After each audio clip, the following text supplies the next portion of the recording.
The San Simon Valley stretched beneath a merciless Arizona sun, the air shimmering with heat. It was 1879, and the desert seemed determined to reclaim whatever small intrusions man had made upon its domain. Ethan Harlow knelt in the sand, wrists bound behind his back. Sweat trickled down his temples, catching in his beard before dropping to the parched earth. Before him stood Major James Hollister, the afternoon sun glinting off the barrel of the revolver aimed at Ethan's head.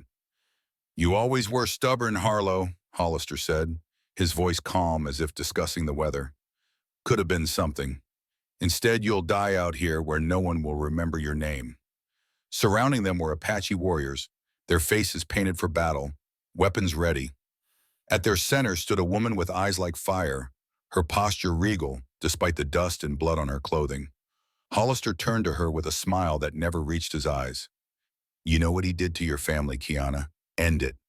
He extended the revolver toward her. "It's your right."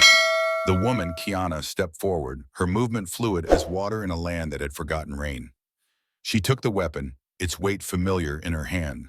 Her gaze met Ethan's, and in that moment, something passed between them that Hollister couldn't comprehend. "3 months ago, I would not have hesitated," she said, her English perfect and clear. "But now I know the truth." Confusion flickered across Hollister's face. "What truth? He was there. He led the men who butchered your people at Red River." Kiana's lips curved into a bitter smile. She shifted her aim, the barrel now pointing at Hollister's chest. "And the truth begins with the day you brought a slave to his cabin." 3 months earlier, the desert wind carried the scent of sage and dust as Ethan Harlow hauled water from the stubborn well outside his cabin. Each pull of the rope sent pain through his scarred shoulder, a reminder of wounds that had healed on the outside but festered within.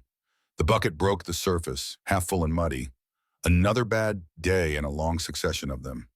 His cabin crouched beneath the shadow of the mesa like a wounded animal. The log walls were weathered gray, the roof patched in 3 places. A single window faced east, its glass cloudy but intact. Ethan stood 6 feet tall, though his posture sometimes betrayed the weight he carried.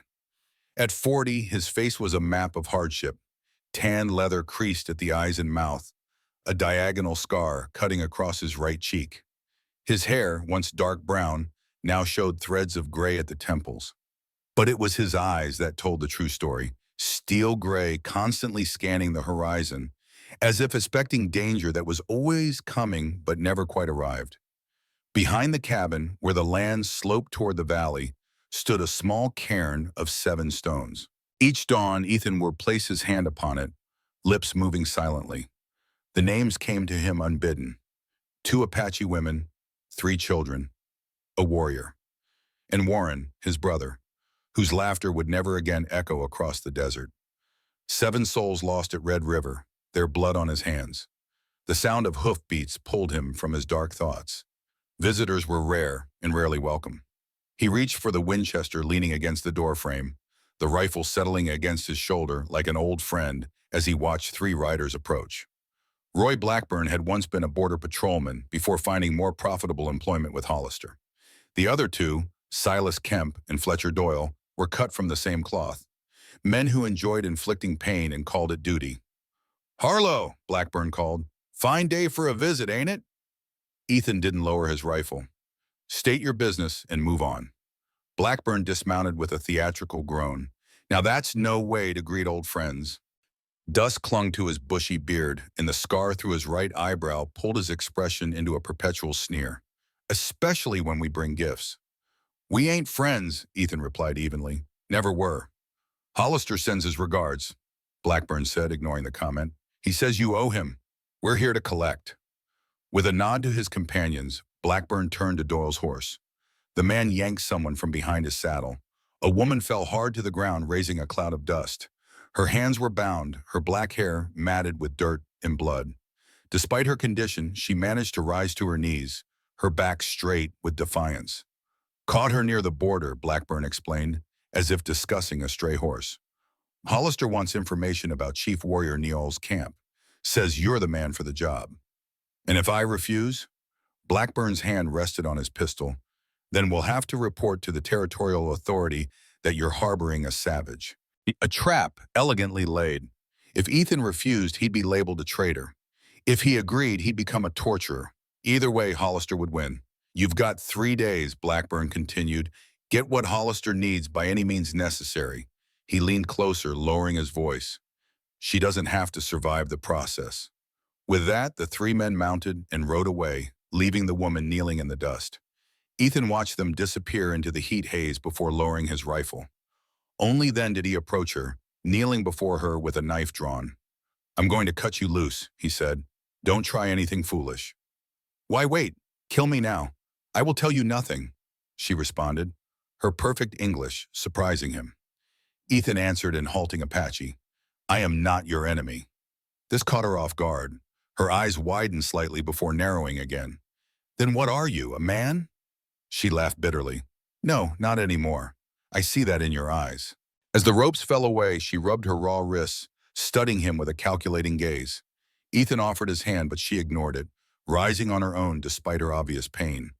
Her eyes never left his as they walked toward the cabin, watching, assessing, ready to exploit any weakness. Night fell quickly in the desert, darkness sweeping across the land like an ink spill. Inside the cabin, Ethan stirred the embers in the fireplace, adding a small log to chase away the evening chill. Behind him, the Apache woman sat on the edge of his narrow bed, watching his every move with the intensity of a hawk. He had cleaned and bandaged her wounds, lash marks on her back that spoke of brutal interrogation, and given her water and food, which she consumed warily. Throughout his ministrations, she had remained silent, offering neither thanks nor further threats. You should rest, Ethan said, not looking at her as he placed the poker back beside the fireplace. So you can slit my throat in my sleep, she replied. If I wanted you dead, I wouldn't waste good bandages. He moved to the table, placing his knife and pistol deliberately out of her reach before settling into the chair. I'll sleep here. As the night deepened, Ethan remained awake, listening to the coyotes calling in the distance. Sleep, when it came for him, was always haunted by the same nightmare. Tonight would be no different. The dream began as it always did. Gunfire and smoke, the screams of women and children. The Apache village at Red River burning beneath a merciless sun. Warren running toward a child trapped in a collapsing hut. Hollister's voice cold and commanding. Burn it all. Leave no witnesses. The look in his brother's eyes as the flames consumed him.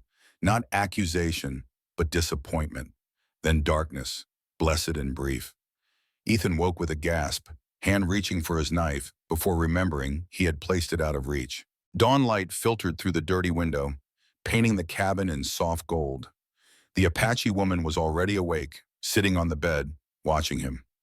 You call for someone in your sleep, she said. Warren. Who is he? Ethan stood abruptly, moving to the water barrel to splash his face. No one. Not anymore. The dead are never no one, she replied. They walk with us, even in the land of the living. Her insight struck too close. Ethan changed the subject. You know my language well. Where did you learn? Mission school. 10 years among your people. Learning your books, your good. Her lip curled slightly.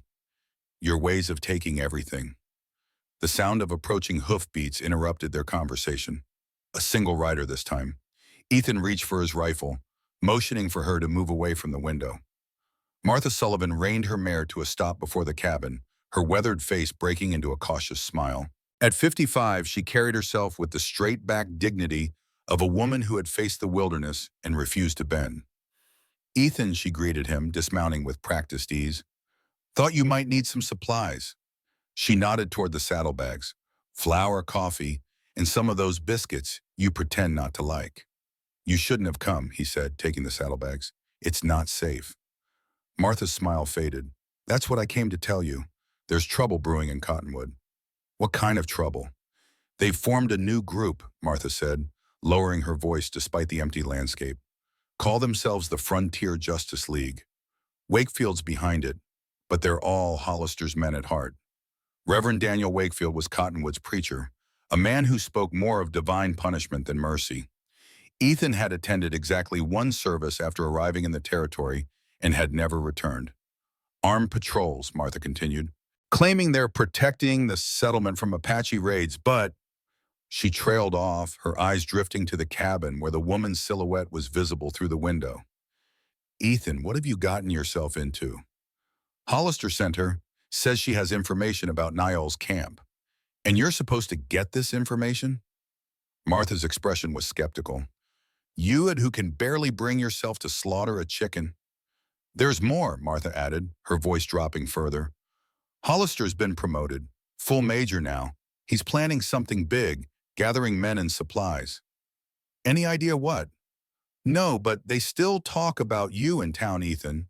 Not kindly. Martha's eyes were concerned. They haven't forgotten Red River. The name hung between them like a shadow. Ethan's jaw tightened. Neither have I. As Martha prepared to leave, she lowered her voice even further. There's a rumor, a gold mine on Apache land, near Red River. Ethan felt a cold weight settle in his stomach. That would explain a lot. Watch yourself, Ethan, and Martha hesitated. If you need help, hang a red cloth from your chimney. My boy David is back from Santa Fe. When Martha had disappeared over the ridge, Ethan turned to find the Apache woman standing in the doorway, her expression unreadable. Who was she? She asked. A neighbor, a friend, maybe. She knows about me. Will she tell others? No, Ethan said with confidence. Martha keeps her own counsel. You trust her, she observed. Why? Because she has secrets of her own to keep. The woman sat across from him, studying him intently. After a moment, she said, My name is Kiana. Ethan Harlow, he replied, though he suspected she already knew.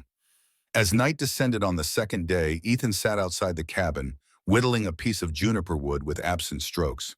The carving was taking the shape of a bird, an eagle perhaps, or a hawk. Behind him, the cabin door creaked open. Kiana stepped out, her silhouette limned by the faint glow of the oil lamp inside. The stars are different here, she said, looking up at the vast canopy of night. Or perhaps it is that I see them differently now. Ethan followed her gaze. The desert sky blazed with stars, a glittering tapestry stretching from horizon to horizon. They're the same stars, he replied. We're the ones who change. Kiana sat on the bench beside him, maintaining a careful distance. In my tradition, the stars are the spirits of ancestors, watching over us, each one a life that came before, each one a story. My father taught me their English names, Ethan said. Polaris, Sirius, Betelgeuse. He pointed to a bright star low on the horizon. That one is Antares, heart of the scorpion. They sat in silence for a time, the only sounds the whisper of the knife against wood and the distant call of a coyote. It was strange, Ethan thought, how quickly one could adapt to the presence of another after so much solitude. Why did you join the army? Kiana asked suddenly. To kill people like me? I believed I was serving a greater purpose, he said finally. Civilization, progress, manifest destiny, all the grand words they used to justify taking what wasn't ours. And now? Now I know better. Too late. Kiana studied him, her face half hidden in shadow. Your brother, the one you call for in your sleep, he died at Red River. Ethan nodded, the memory sharp as a blade. He tried to save a child from a burning hut. The roof collapsed. An Apache child? Yes. Then perhaps his spirit walks with the stars of my people, not yours. It was a kind thought, offered without expectation. Ethan found himself strangely moved by it. Tell me about your father, he said, changing the subject. Niall, he's a war chief? He is more than that, a leader, a keeper of traditions. He was a translator for your army once, long ago, until he saw the truth of their promises. Pride colored her words. He is not the savage your newspapers describe. He is simply a man protecting what little remains. That night, as Kiana slept on the narrow bed and Ethan dozed in his chair, the nightmare came again. Red River, flames, Warren's voice calling his name. But this time, something was different. In the dream, Ethan saw Hollister more clearly, speaking to someone just out of sight, their voices low but urgent. Something about a map, about gold, about clearing the vermin. Then Warren was there, overhearing, his face shocked, and Hollister turning, seeing him, drawing his pistol. Ethan woke with a case of cold sweat soaking his shirt despite the warm night. Across the room, Kiana's eyes gleamed in the darkness, watching. You saw something new, she said softly. Just a dream, Ethan replied, his voice rough. As dawn approached, Kiana stood by the window, looking out at the pre-dawn darkness. "They will come with the sun," she said. "Your 3 days are up." Ethan joined her at the window. "You still haven't told me why Hollister really wants you." "Because I know things he doesn't want others to know." "About the gold mine?" She turned to him, surprised. "How did you—" "Martha mentioned rumors, and I just remembered something from before." Kiana studied him for a long moment, coming to some internal decision. "Not just the mine. Maps of water sources, sacred sites, paths through the mountains known only to my people. Information that would make it easy to drive us out or hunt us down." "And you have this information?" "Some of it." She met his gaze steadily. "Enough to be dangerous." The first ray of sunlight crested the mesa, illuminating Kiana's face. It revealed a small scar near her temple that Ethan hadn't noticed before. Old and precise, not the result of battle or accident. "You're not just any prisoner," Ethan said slowly, the pieces falling into place. "Hollister didn't capture you randomly." A smile touched Kiana's lips, though it held no warmth. "Very good, Mr. Harlow. You begin to see." "You let yourself be captured," he continued, the realization dawning. "You wanted to be brought here." "Not here specifically," she corrected. "But yes, I allowed those fools to catch me." "Why?" Kiana reached into her dress, drawing out a folded piece of paper that had somehow escaped detection. On it was a crude drawing of a cabin, his cabin, with marks indicating the surrounding terrain. "Because I needed to find you," she said simply. "The only survivor of Red River, the man who knows what really happened that day." Ethan felt a chill that had nothing to do with the morning air. "Who are you really?" "I told you my name. I am Kiana, daughter of Neil." Her eyes held his, unflinching. "And I was there at Red River when your people murdered my family. I need to know who gave the order." And wait. The sun climbed higher, bathing the cabin in light that seemed suddenly harsh and unforgiving. Outside, dust rose on the horizon, riders approaching. Blackburn and his men, right on schedule. Time had run out. "Hide this," Ethan said, thrusting his brother's journal into Kiana's hands. "Whatever happens next, don't let them find it." She took the worn leather book without question, tucking it into her dress as the sound of hoofbeats grew louder. Ethan checked his rifle, then positioned himself in the doorway, his expression hardening into the mask he had worn as a scout, emotionless, calculating. "Stay inside," he instructed. "Let me handle this. And if you decide to give me to them after all?" Kiana's voice was steady, but Ethan caught the flicker of fear in her eyes. "I won't," he promised, surprising himself with the certainty in his voice. "But be ready to run if things go wrong." Blackburn and his men reined in before the cabin, dust settling around them like a shroud. The morning sun cast long shadows across the hard-packed earth. "Morning, Harlow," Blackburn called, his voice jovial but his eyes cold. "Brought your breakfast." He tossed a cloth-wrapped package that landed in the dirt at Ethan's feet. "Compliments of Reverend Wakefield's wife. Best biscuits in the territory, they say." "What do you want, Blackburn?" The man's smile faded. "You know damn well what I want. Information. Where's the Apache woman?" "Inside," Ethan replied. "Resting." Silas Kemp spat a stream of tobacco juice onto the ground. "Resting? Should be begging for mercy by now." His hand rested on the whip coiled at his belt, fingers caressing the braided leather. "Let me show you how it's done." "That won't be necessary," Ethan said, his voice dangerously calm. "I have what Hollister wants." Blackburn's eyebrows rose. "That's so. Must have been mighty persuasive." He exchanged glances with his companions. "Well then, let's hear it." "Not that simple. The information's complicated. Need to deliver it personally." "To Hollister?" Blackburn laughed. "You think he's got time to chat with a washed-up scout?" "Tell him I know about Red River," Ethan said quietly. "About what he's really looking for. He'll make time."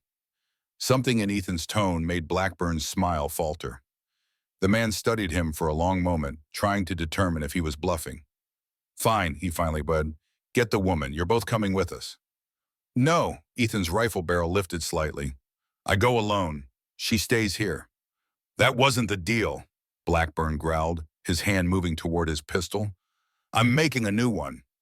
Ethan's finger settled on the trigger. You tell Hollister I'll meet him tomorrow, noon, at Broken Spoke Ridge. Just him and me. The tension stretched between them like an over-tightened wire ready to snap. Blackburn's companions shifted uneasily, hands hovering near their weapons. You're making a mistake, Harlow, Blackburn warned. Hollister doesn't take kindly to changes in plans. Neither do I, Ethan replied evenly. Yet here we are. For a moment it seemed violence was inevitable. Then Blackburn laughed, the sound sharp and unexpected. Always did have brass ones, Harlow. I'll tell the major, but if you don't show... He let the threat hang unfinished. I'll be there, Ethan assured him. Blackburn nodded, then turned his horse. Noon tomorrow, don't be late. He paused, glancing back with a cruel smile. And keep the savage warm. When Hollister's done with you, we'll be back for her. The three men rode away, leaving a cloud of dust in their wake. Ethan watched until they disappeared over the ridge, then let out a long breath he hadn't realized he was holding. Kiana appeared beside him, her expression a mixture of confusion and cautious respect. Why did you do that? Bought us time, Ethan replied, lowering his rifle. But not much. We need to move. To meet Hollister? She asked, skepticism clear in her voice. No, to get as far from here as possible before they realize I lied. Ethan turned to her, his decision made. You wanted answers about Red River. I'll give them to you, but not here, not now. Kiana studied him, weighing his sincerity. Where then? Your father's camp, Ethan held her gaze. If you'll take me there. Surprise flickered across her face. You want me to lead you to our sacred place? After what your people did? I'm not asking for forgiveness, Ethan clarified. Just a chance to set things right. Kiana was silent for a long moment, her expression unreadable. Finally, she nodded once. We leave at nightfall. The desert is too dangerous by day. As they prepared for the journey, gathering supplies and planning their route, Ethan found himself watching Kiana with new eyes. Her movements were efficient, her suggestions practical. She wasn't just a war chief's daughter. She was a warrior in her own right, trained and capable. When the sun began its descent toward the western horizon, painting the mesa in shades of amber and gold, they paused in their preparations. The moment stretched between them, a brief interlude of stillness before the chaos that would surely follow. Why did you really save me from those men? Kiana asked quietly, breaking the silence. The truth this time. Ethan considered his answer carefully. Because 7 graves are enough, he finally said. I won't add yours to the tally. Even though I am your enemy, are you? Ethan turned to look at her. Or are we both just pawns in Hollister's game? Kiana's expression softened almost imperceptibly. Perhaps you are right, Ethan Harlow. Perhaps the true enemy is not standing before us, but waiting beyond the horizon. As the first stars appeared in the deepening blue of the desert sky, Ethan felt a strange calm settle over him. For 2 years he had been hiding from Hollister, from his past, from himself. Running away had solved nothing. Perhaps it was time to stop running and face what came. Darkness embraced the desert like a lover, wrapping the land in shadows deep enough to swallow a man whole. Ethan secured the last of their supplies to his horse, checking the cinch with practiced hands. Kiana emerged from the cabin, her silhouette transformed. She had discarded her torn dress for a pair of Ethan's trousers, belted tightly at the waist, and a faded blue shirt that hung loose on her smaller frame. A red bandana covered her distinctive hair. In the dim starlight, she could pass for a young vaquero from a distance, exactly as intended. You left the journal? Ethan asked, nodding toward the cabin. Hidden beneath the floorboard, as you said. Kiana mounted the second horse, an older mare that Ethan kept for pack horse duty. If Blackburn returns, he will find nothing of value. Ethan had written a brief note for Martha, left in the empty coffee tin where she would surely look first. It explained little but warned her to stay away from the cabin for a while. He hoped it would be enough to keep her safe. We'll follow the arroyo east, Kiana said, keeping her voice low. Then north through Shadow Canyon when we reach the foothills. They rode in silence, the horses' hooves muffled by the sandy soil of the dry riverbed. The quarter moon provided just enough light to navigate without lamps, which would have been visible for miles in the clear desert air. After an hour of steady riding, they paused at a bend in the arroyo. Kiana dismounted gracefully, pressing her ear to the ground. "Riders," she whispered, rising. "Two, maybe three. Coming fast along the main trail." "Blackburn?" "Possible. They're heading toward your cabin." She remounted quickly. "We should hurry." They pushed on, leaving the arroyo when it began to curve away from their intended path. The foothills loomed ahead, darker shapes against the night sky. Kiana led them up a narrow game trail that wound between massive boulders and gnarled junipers clinging stubbornly to the rocky soil. As they climbed higher, Ethan felt his horse tense beneath him, ears pricked forward. "Something's wrong," he murmured, drawing his rifle from its scabbard. Kiana nodded, scanning the shadows. "We're being watched." The words had barely left her lips when a figure materialized from behind a boulder. Arrow knocked and drawn, then another and a third. Apache warriors, their faces painted for war, their weapons aimed at Ethan's heart. "Ashtin Dola," Kiana called out, raising her empty hands. She continued in Apache, her voice calm but authoritative. The lead warrior, tall and muscular, with a long scar down his cheek, responded sharply, never lowering his bow.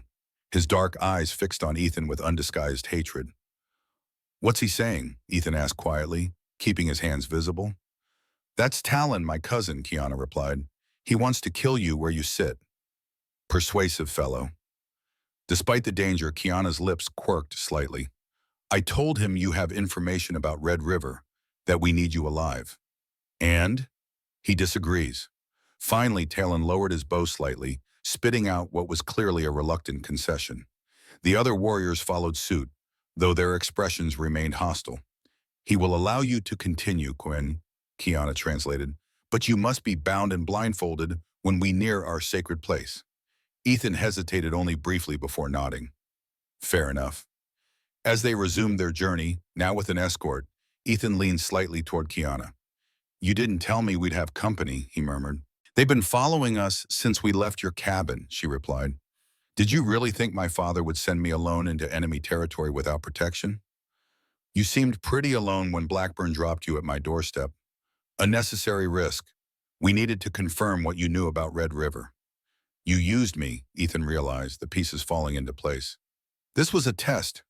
"Yes," she admitted without apology, "and without me, they would have killed you long before now."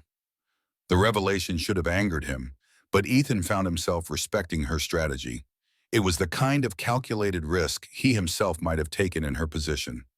They traveled through the night, winding ever deeper into the mountains. When the first hint of dawn lightened the eastern sky, Talon called a halt at a shallow cave set into a cliff face. Inside, a small fire had already been prepared, shielded from outside view by the curve of the stone. "We rest here," Kiana explained. "Travel by day is too risky." Ethan dismounted stiffly, his old shoulder wound aching from the long ride. The warriors took the horses, leading them to a hidden corral farther up the canyon. Talon remained, watching Ethan with unconcealed suspicion. The cave was cool and dry, large enough for them to sit comfortably but not stand fully upright. Ethan settled against the wall, accepting the strip of dried meat Kiana offered. Talon spoke rapidly to her, gesturing occasionally toward Ethan. "He wants to know why you're really here," Kiana translated. "He doesn't believe you want to help us." "Tell him I'm not here to help or hurt. I'm here for the truth." When Kiana translated, Talon studied Ethan for a long moment before responding more calmly. "He says actions are all that matter to the Apache, and your actions at Red River speak louder than any words." Ethan met the warrior's gaze directly. "I was there," he acknowledged in halting Apache. "I carry that shame." But this admission in his own language seemed to surprise Talon. He replied with a question that Ethan couldn't fully grasp. "He asked if you know who killed his brother," Kiana translated. "A young warrior, barely 17, who died in the flames." Ethan shook his head. "There was confusion, smoke. I can't say who fired which shot or set which fire." When Kiana translated, Talon's expression hardened again. He spoke a few terse words before moving to the cave entrance to stand guard. "He says you will remember before this is over," Kiana said softly, "one way or another." The threat hung in the air between them, and as daylight filled the canyon beyond the cave mouth, outside the desert was awakening to another day of merciless sun and endless sky. Within the cave, in the cool shadows of stone, Ethan closed his eyes. not to sleep, but to prepare himself for whatever lay ahead in the Apache camp. Judgment, perhaps, or a reckoning long overdue. The journey resumed at dusk, with Ethan blindfolded as promised once they entered what Kiana called sacred land. He felt the terrain changing beneath his horse's hooves, from rocky slopes to softer earth, the air growing cooler and carrying the scent of pine and flowing water. The sounds around him shifted too, bird song, the rustle of leaves, distant voices. "We're here," Kiana said finally. "You can remove the blindfold."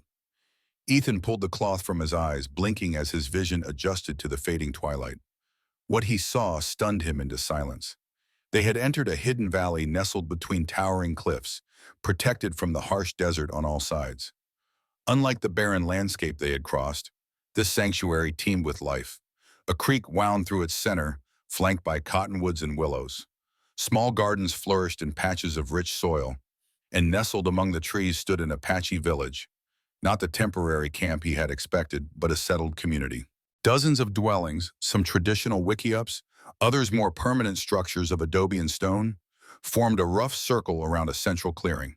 Children paused in their play, women looked up from their work, and warriors reached for weapons as the party approached. Ethan felt the weight of their stares, curiosity mingled with hostility and fear. "They weren't expecting you to bring a white man," Ethan observed quietly. "No," Kiana agreed. "This will be difficult." A crowd gathered as they dismounted. Murmurs rippled through the assembled people, and Ethan caught fragments of Apache that needed no translation. Anger, disbelief, demands for explanation. Talon spoke sharply, gesturing toward Ethan with obvious disdain. Several warriors moved closer, hands on weapons. The tension was broken by the arrival of a tall, imposing figure. Chief Warrior Neil moved through the crowd with the quiet authority of a man accustomed to respect. Despite being in his 60s, he carried himself like a much younger man, his lean frame unbowed by age or hardship. His face was deeply lined, each wrinkle a testament to a life lived beneath the desert sun, but his eyes were sharp and penetrating. Kiana stepped forward, embracing her father briefly before speaking in rapid Apache. Neil listened without expression, his gaze never leaving Ethan's face. When she finished, he approached Ethan with measured steps. "I know who you are, Ethan Harlow," he said in perfect English, his voice deep and resonant. "You were at Red River." The crowd grew silent, waiting. Ethan met Neil's gaze directly, refusing to look away from the judgment he saw there. "Yes," he acknowledged, "I was there. And yet my daughter brings you to our sacred place." Neil's expression revealed nothing of his thoughts. "She says you have information about the massacre, about who gave the order." "I do." Ethan stood straight, despite the exhaustion of the journey. "But there's more. Hollister is planning something big. I believe your people are in danger." Neil studied him for a long moment, as if searching for deception in Ethan's features. Finally, he turned to address the crowd in Apache. Whatever he said seemed to calm them, though many still regarded Ethan with open hostility. "Come," Neil said, turning back to Ethan. "We will speak in private." They moved toward a larger dwelling at the far end of the village. As they walked, Ethan observed details that contradicted everything he had been told about savage Apache life. Children played with handmade toys, women worked looms with intricate patterns, elders sat in conversation. It was a community, not just warriors preparing for battle, as Hollister and his kind would have everyone believe. Neil's dwelling surprised Ethan even more. Inside, alongside traditional Apache items, stood a small bookshelf containing volumes of Shakespeare, Emerson, and several history texts. A detailed map of the territory was spread on a wooden table, marked with notations in both Apache and English.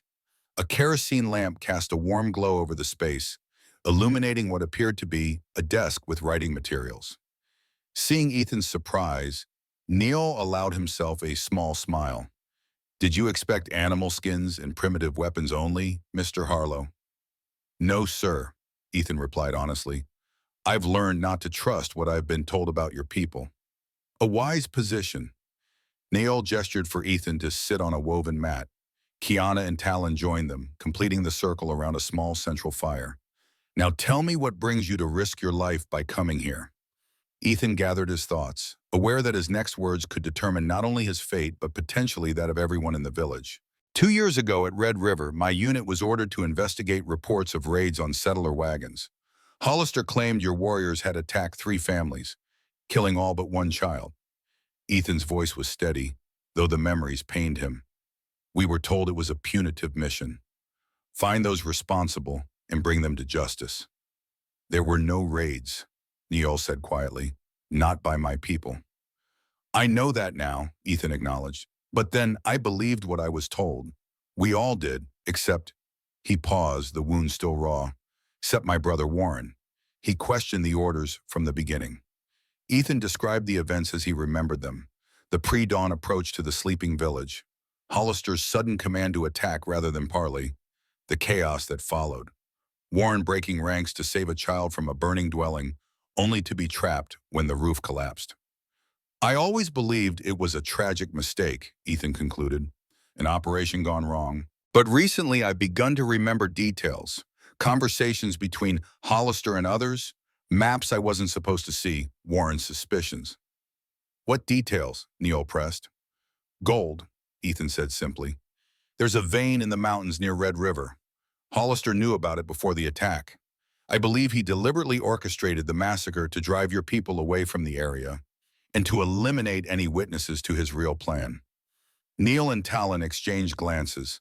Kiana leaned forward, her face illuminated by the firelight. The mines, she said. That's what the papers in your brother's journal refer to? Ethan nodded. Warren discovered Hollister's connection to mining interests. He was going to report it to the territorial governor. His voice grew strained. The night before he died, he told me he had evidence. I told him to wait, to be careful.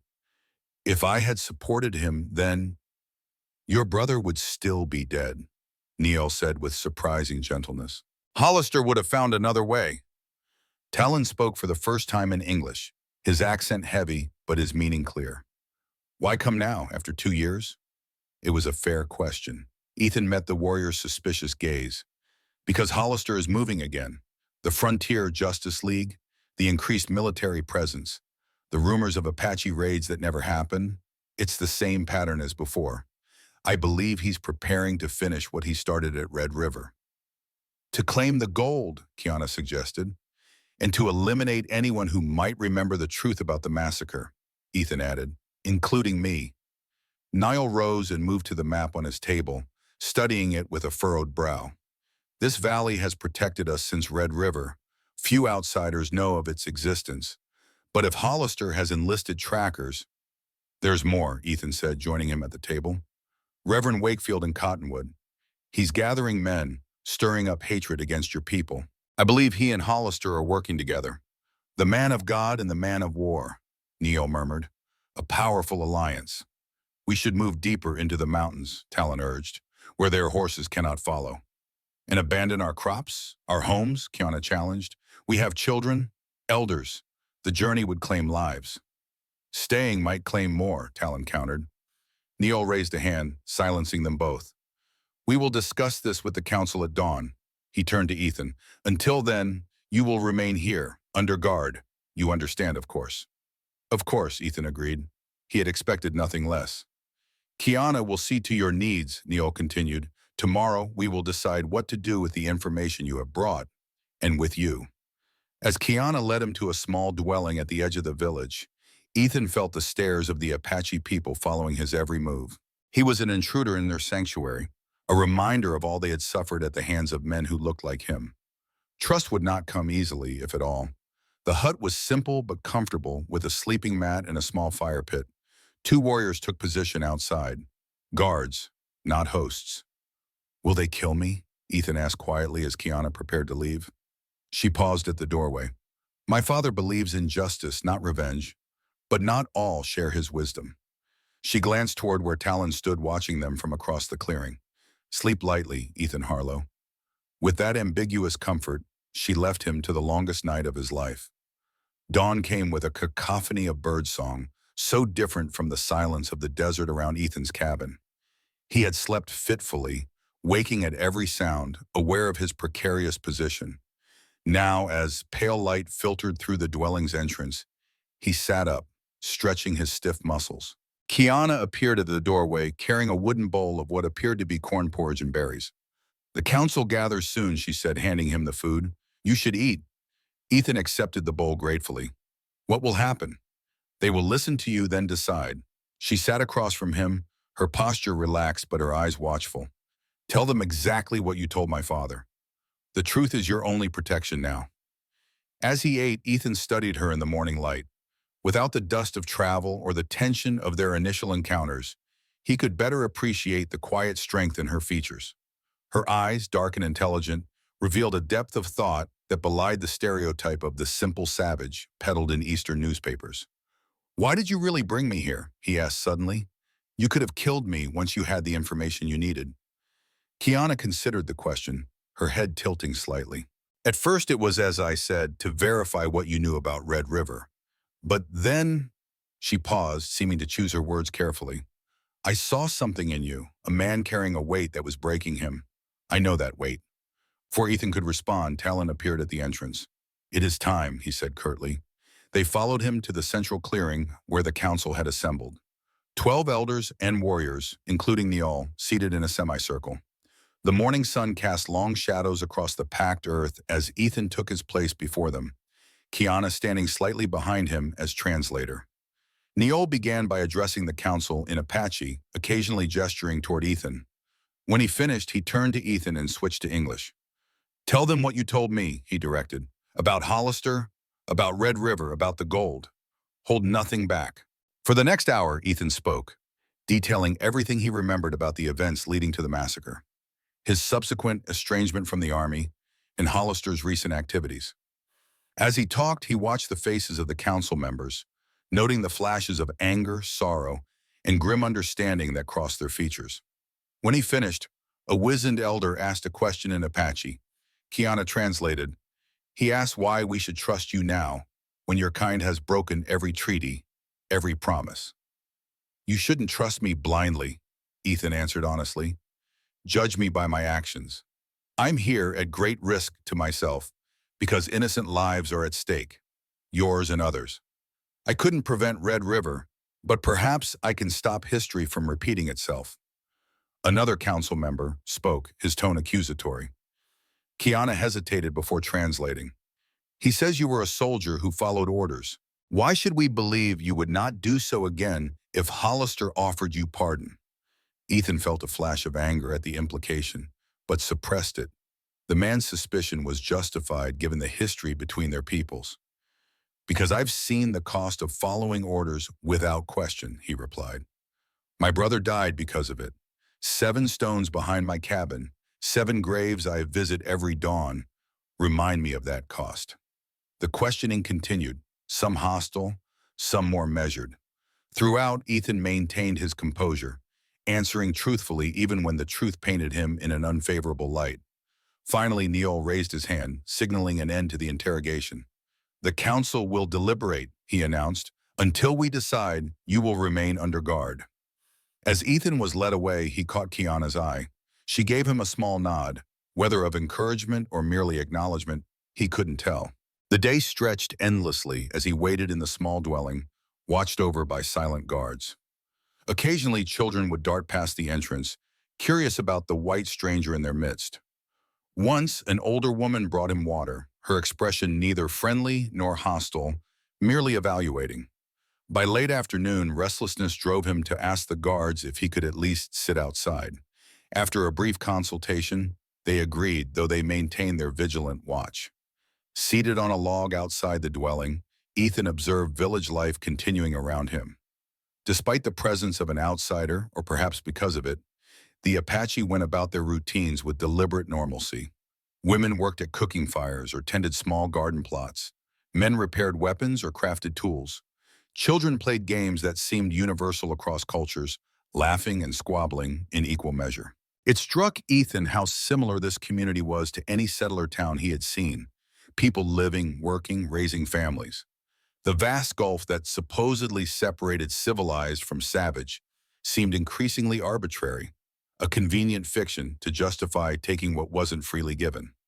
As the sun began its descent toward the western cliffs, Talon approached, his expression unreadable. Come, he said simply, the council has decided. Heart pounding, Ethan followed him back to the central clearing where the council had reassembled. Kiana stood beside her father, her face giving no hint of the decision. The village had gathered to witness whatever was to come, their collective silence creating a weight of anticipation. Neil rose as Ethan took his place before the council.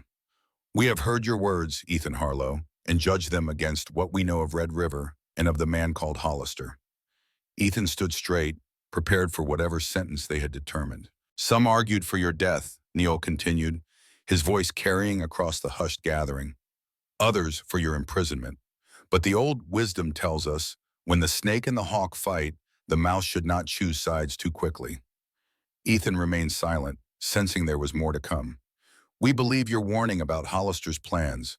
The signs have been there for those with eyes to see. Increased patrols, strange men in the hills, rumors designed to incite fear." Neil's gaze was piercing. "What we do not yet know is whether you are truly an ally or merely a lesser enemy." "What would convince you?" Ethan asked. "Actions, not words," Talon interjected from his position nearby. "As you yourself suggested." Neil nodded. "We need proof of Hollister's intentions, something that could be brought to the territorial authorities. Your brother's journal is a beginning, but more is needed." "And how do you propose to get that proof?" Ethan asked, though he suspected he already knew the answer. "You will return to the white man's world," Neil said. "You will find the evidence we need, documents, witnesses, anything that proves Hollister's corruption and his responsibility for Red River." Ethan considered the implications. That means going to Cottonwood, possibly even confronting Hollister himself. "Yes," Neil agreed, "a dangerous task." "And if I refuse?" "Then you remain here, under guard, until this matter is resolved one way or another." Neil's expression softened slightly. "I do not think you will refuse, Ethan Harlow. You did not come this far to stop now." Ethan knew he was right. Despite the risk, he couldn't walk away, not when he finally had a chance to set right what had gone so terribly wrong at Red River. "I'll do it," he said, "but I'll need help. Someone who knows the territory, who can move between your world and mine." Neil glanced at his daughter. "Kiana will accompany you." Talon stepped forward, protesting in rapid Apache. Neil responded firmly, and though Talon clearly disagreed, he backed down with obvious reluctance. "My cousin believes it is too dangerous for me," Kiana explained to Ethan. "He volunteers instead." "With respect," Ethan said, looking at Talon, "your hatred for white men is too obvious. You would draw attention we cannot afford." Talon's eyes narrowed, but he did not dispute the assessment. "It is decided," Neil declared.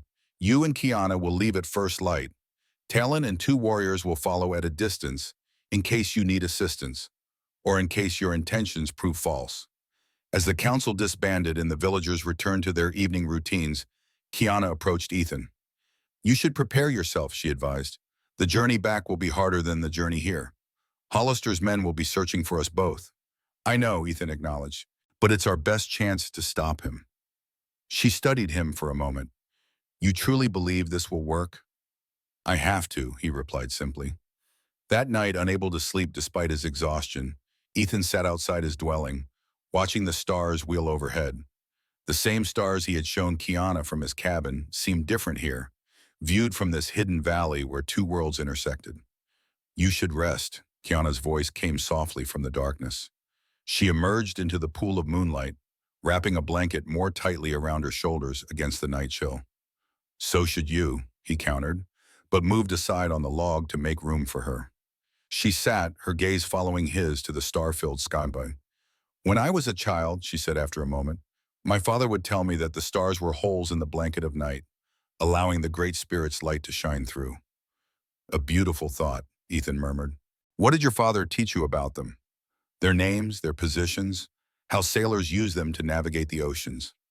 Ethan smiled faintly at the memory. "My father believed knowledge was sacred, that understanding the world was a way of honoring its creator. He was a wise man." "He tried to be," Ethan agreed. "He and my mother came west as missionaries, hoping to civilize the savages. Instead, they found themselves respecting the people they met. It wasn't a popular position." "What happened to them?" "Fever took them both when I was 14. Warren was 12. The memory was an old ache, familiar but still tender. We were sent east to live with an uncle, but the West called us back.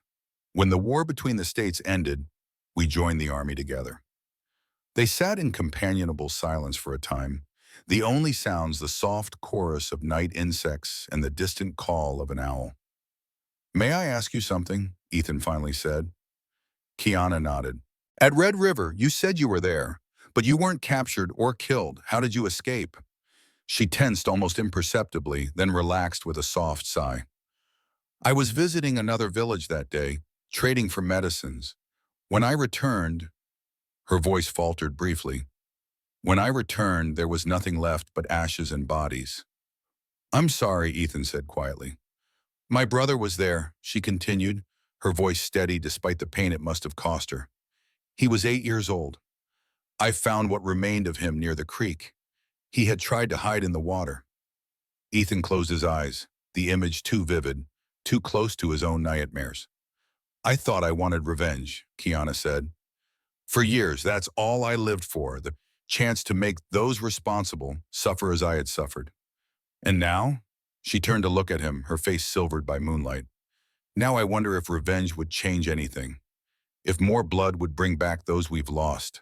"It wouldn't," Ethan said with the certainty of experience. "Believe me." Kiana studied him, her expression thoughtful. "How do you live with it, the weight of what happened?" "One day at a time," he answered honestly. "Some days better than others." She nodded, understanding in her eyes. They were silent again, but it was a different silence now. Not the wary distance of strangers, but the shared quiet of two people who had glimpsed each other's deepest wounds and found them achingly similar. "We should try to sleep," Kiana finally said, rising. "Tomorrow will come soon enough." As she turned to go, Ethan spoke again. "Kiana?" She paused, looking back. "Thank you for bringing me here."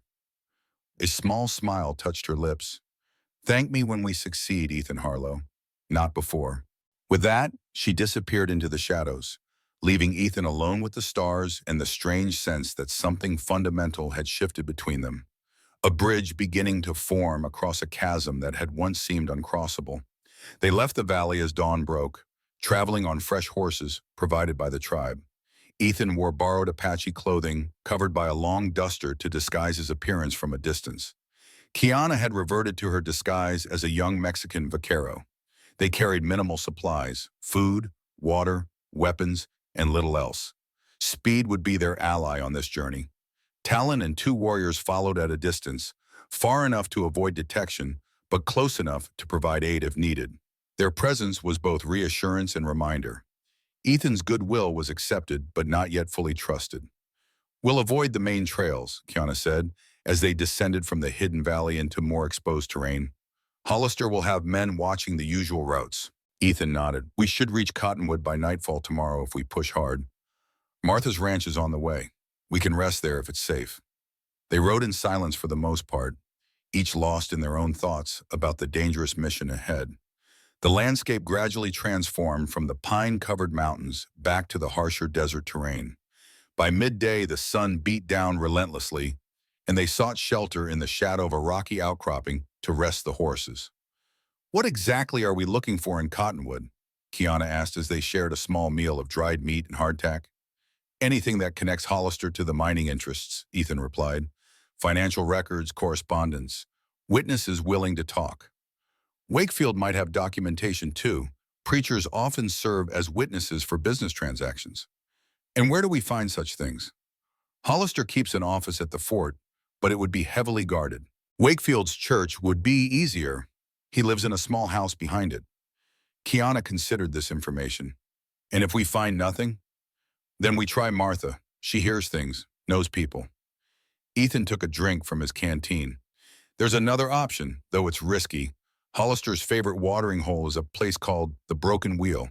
He keeps a private room in the back for meetings. If we could somehow get access." "You want to break into a saloon frequented by the man hunting us?"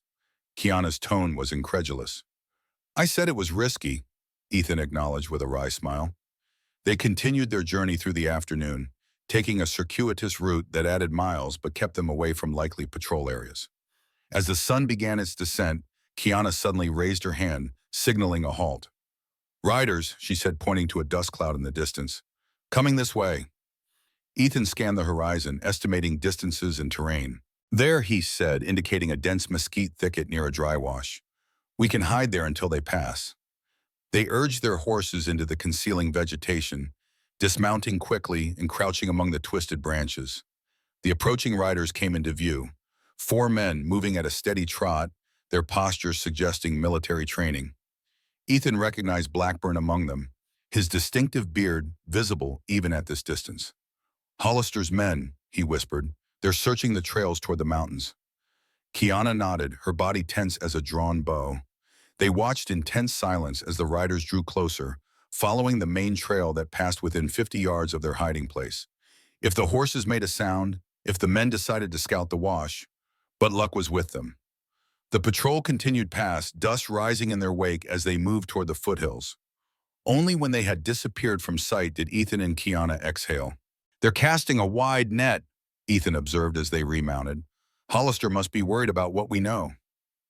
Or angry that you defied him, Kiana suggested. That too, Ethan agreed. They rode on, more cautious now, using every fold in the terrain for concealment. By nightfall, they had reached the vicinity of Martha's ranch, its buildings just visible in the gathering darkness. Smoke rose from the chimney, a welcoming sight after a day of hard riding. Wait here, Ethan instructed, dismounting in a stand of cottonwoods near the creek that fed Martha's modest fields. I'll make sure it's safe. Kiana nodded, taking both horses' reins as Ethan moved toward the ranch house. He approached cautiously, staying in the shadows, alert for any sign of danger. The windows glowed with lamplight, and through one, he could see Martha moving about her kitchen. Alone, it seemed. He knocked softly on the back door, then stepped quickly to the side, hand on his pistol. The door opened a crack, then wider as Martha recognized him. Ethan, she exclaimed in a hushed voice, pulling him inside. Thank God. I thought you might be dead. The kitchen was warm and fragrant, with the smell of baking bread. Martha looked tired, her normally neat appearance somewhat disheveled, as if she had been under strain. What happened? Ethan asked. Are you all right? I'm fine, but you're in danger, she warned. Blackburn and his men came looking for you the day after you disappeared. When they found your cabin empty, they ransacked it, then burned it to the ground. Ethan had expected as much, but the news still hit hard.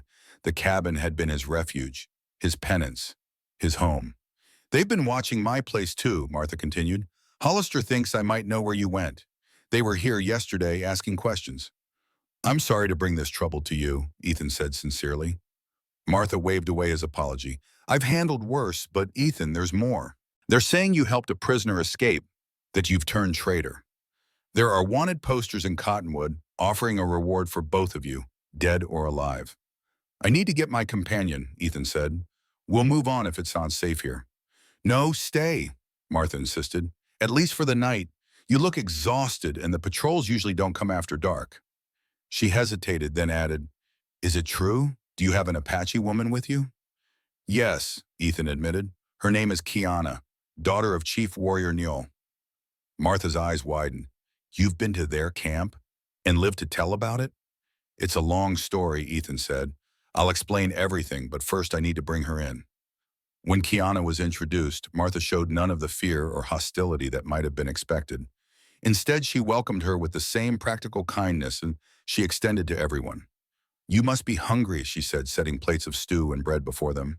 Eat, then you can tell me what madness you're planning. Over the simple but hearty meal, Ethan explained their mission, the search for evidence against Hollister, the connection to Red River, the imminent threat to the Apache village. Martha listened without interruption, her expression growing increasingly troubled. You're right about the gold, she confirmed when he had finished. There have been surveyors in the hills, men with equipment testing the streams. They don't advertise their purpose, but it's not hard to guess. Have you heard anything specific about Hollister's plans? Ethan asked. Martha hesitated, glancing at Kiana. There's talk of a final solution to the Apache problem. Wakefield preaches about it every Sunday, clearing the land for God's chosen people. Her distaste was evident. Most folks in town don't know the details, just that something big is coming. When? Kiana asked, her first words since they had sat down. Soon, Martha replied grimly. The Frontier Justice League has been recruiting heavily. Men are arriving from as far as Tucson, bringing weapons, ammunition. We need to get into town, Ethan decided. Find the evidence, then get word to the territorial governor. That won't be easy, Martha warned. Cottonwood's crawling with Hollister's men, and the telegraph office is watched day and night. What about your son, David? Ethan asked. You said he's back from Santa Fe. He's not here right now, Martha said, a shadow crossing her face. He's investigating something for me, but he should return within 2 days. We can't wait that long, Kiana interjected. My people need to prepare, whether we find evidence or not. Martha studied her thoughtfully. You're right, of course. She turned to Ethan. I might have a way to get you into town unnoticed. My late husband's brother Samuel was about your size. He left some clothes here, respectable merchant's attire. With a hat and perhaps spectacles, you might pass for a visiting businessman. And Kiana? I have an idea for that too, Martha said, a glint in her eye that Ethan had learned to respect. But you'll both need rest first. Tomorrow will be challenge enough. She showed them to separate rooms, a luxury after days of hard travel and sleeping rough. Ethan's room was small but comfortable, with a real bed and clean sheets. He realized with a pang how long it had been since he had enjoyed such simple comforts. Sleep, however, proved elusive. His mind raced with planning, contingencies, worries. The stakes had never been higher, and the obstacles never more daunting. If they failed, it wouldn't just be his life at risk, but Kiana's, her people's, and possibly Martha's as well. A soft knock at his door roused him from his thoughts. He opened it to find Kiana standing there, a troubled expression on her face. I couldn't sleep, she explained. Too much to consider. Ethan nodded, understanding. Come in. She entered, taking a seat in the room's single chair, while Ethan sat on the edge of the bed. In the dim lamplight, her features seemed softer, the defensive hardness momentarily absent. What if we find nothing? She asked, giving voice to the fear that had been nagging at him as well. What if there is no evidence, or it's not enough? Then we warn your father anyway, Ethan replied. At least your people will have time to prepare, to move deeper into the mountains. Kiana shook her head.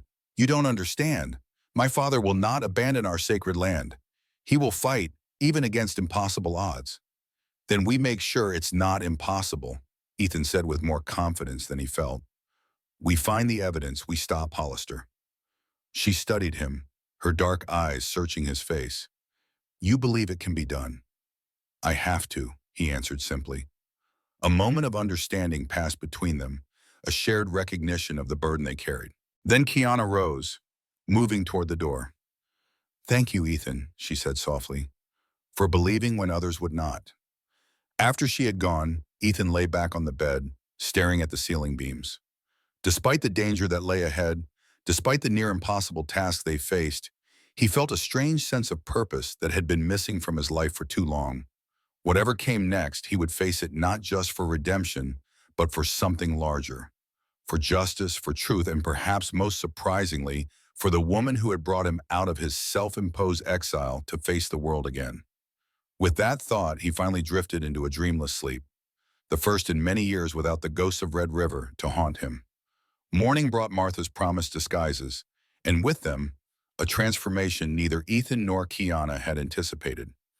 Ethan barely recognized himself in the mirror, clean-shaven, hair neatly trimmed and pomaded, wearing a businessman's suit with a high collar and cravat. Wire-rimmed spectacles completed the illusion of a respectable Easterner, far removed from the rough frontier scout he had been. But it was Kiana's disguise that truly astonished him.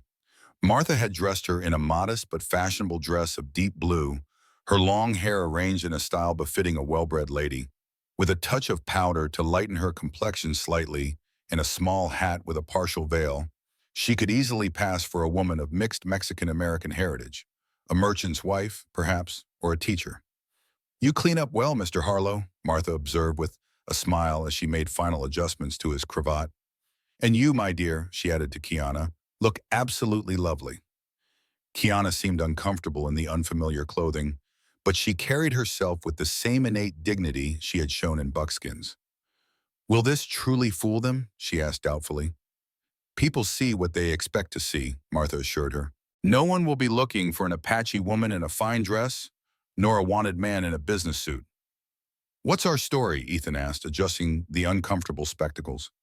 You're Edward Sinclair, a mining investor from Denver, visiting Cottonwood to assess business opportunities, Martha explained. Kiana is your wife, Elena. You're staying at Mrs. Abernathy's boarding house. She's a friend and will back your story if anyone asks. And our purpose in town? A meeting with Reverend Wakefield to discuss a possible donation to his church building fund. Martha's eyes twinkled. He never turns down an opportunity to charm potential benefactors. Clever, Ethan acknowledged. That gets us into his home. I've arranged for a buggy from Mrs. Abernathy, Martha continued. Less conspicuous than riding in. It will be waiting at the crossroads in an hour. As they prepared to leave, Martha drew Ethan aside. Be careful, she warned in a low voice. Hollister is desperate, and desperate men are unpredictable. If you're discovered, we'll be fine, Ethan assured her, though they both knew it was far from certain. Thank you, Martha, for everything. She pressed something into his hand, a small revolver easily concealed in a pocket. Just in case, she said. Now go, and God be with you both. The journey to Cottonwood took most of the morning, the buggy moving at a sedate pace along dusty roads. Ethan and Kiana maintained their roles even when alone, practicing the mannerisms and speech patterns of their assumed identities. By the time the town's buildings came into view, they had settled into their disguises with growing confidence. Cottonwood was larger than Ethan remembered. New buildings had sprung up along the main street, and the population seemed to have doubled since his last visit. The increased prosperity was evident in the freshly painted storefronts and the number of horses and wagons lining the thoroughfare. It was market day, and the town square bustled with activity. They passed a group of Frontier Justice League members standing outside the saloon, their armbands marking them as Wakefield zealots. Ethan kept his face impassive as the men glanced at the buggy, their eyes sliding over the respectable couple without interest. Mrs. Abernathy's boarding house stood on a quiet side street, a two-story structure with a wraparound porch and neat flower beds.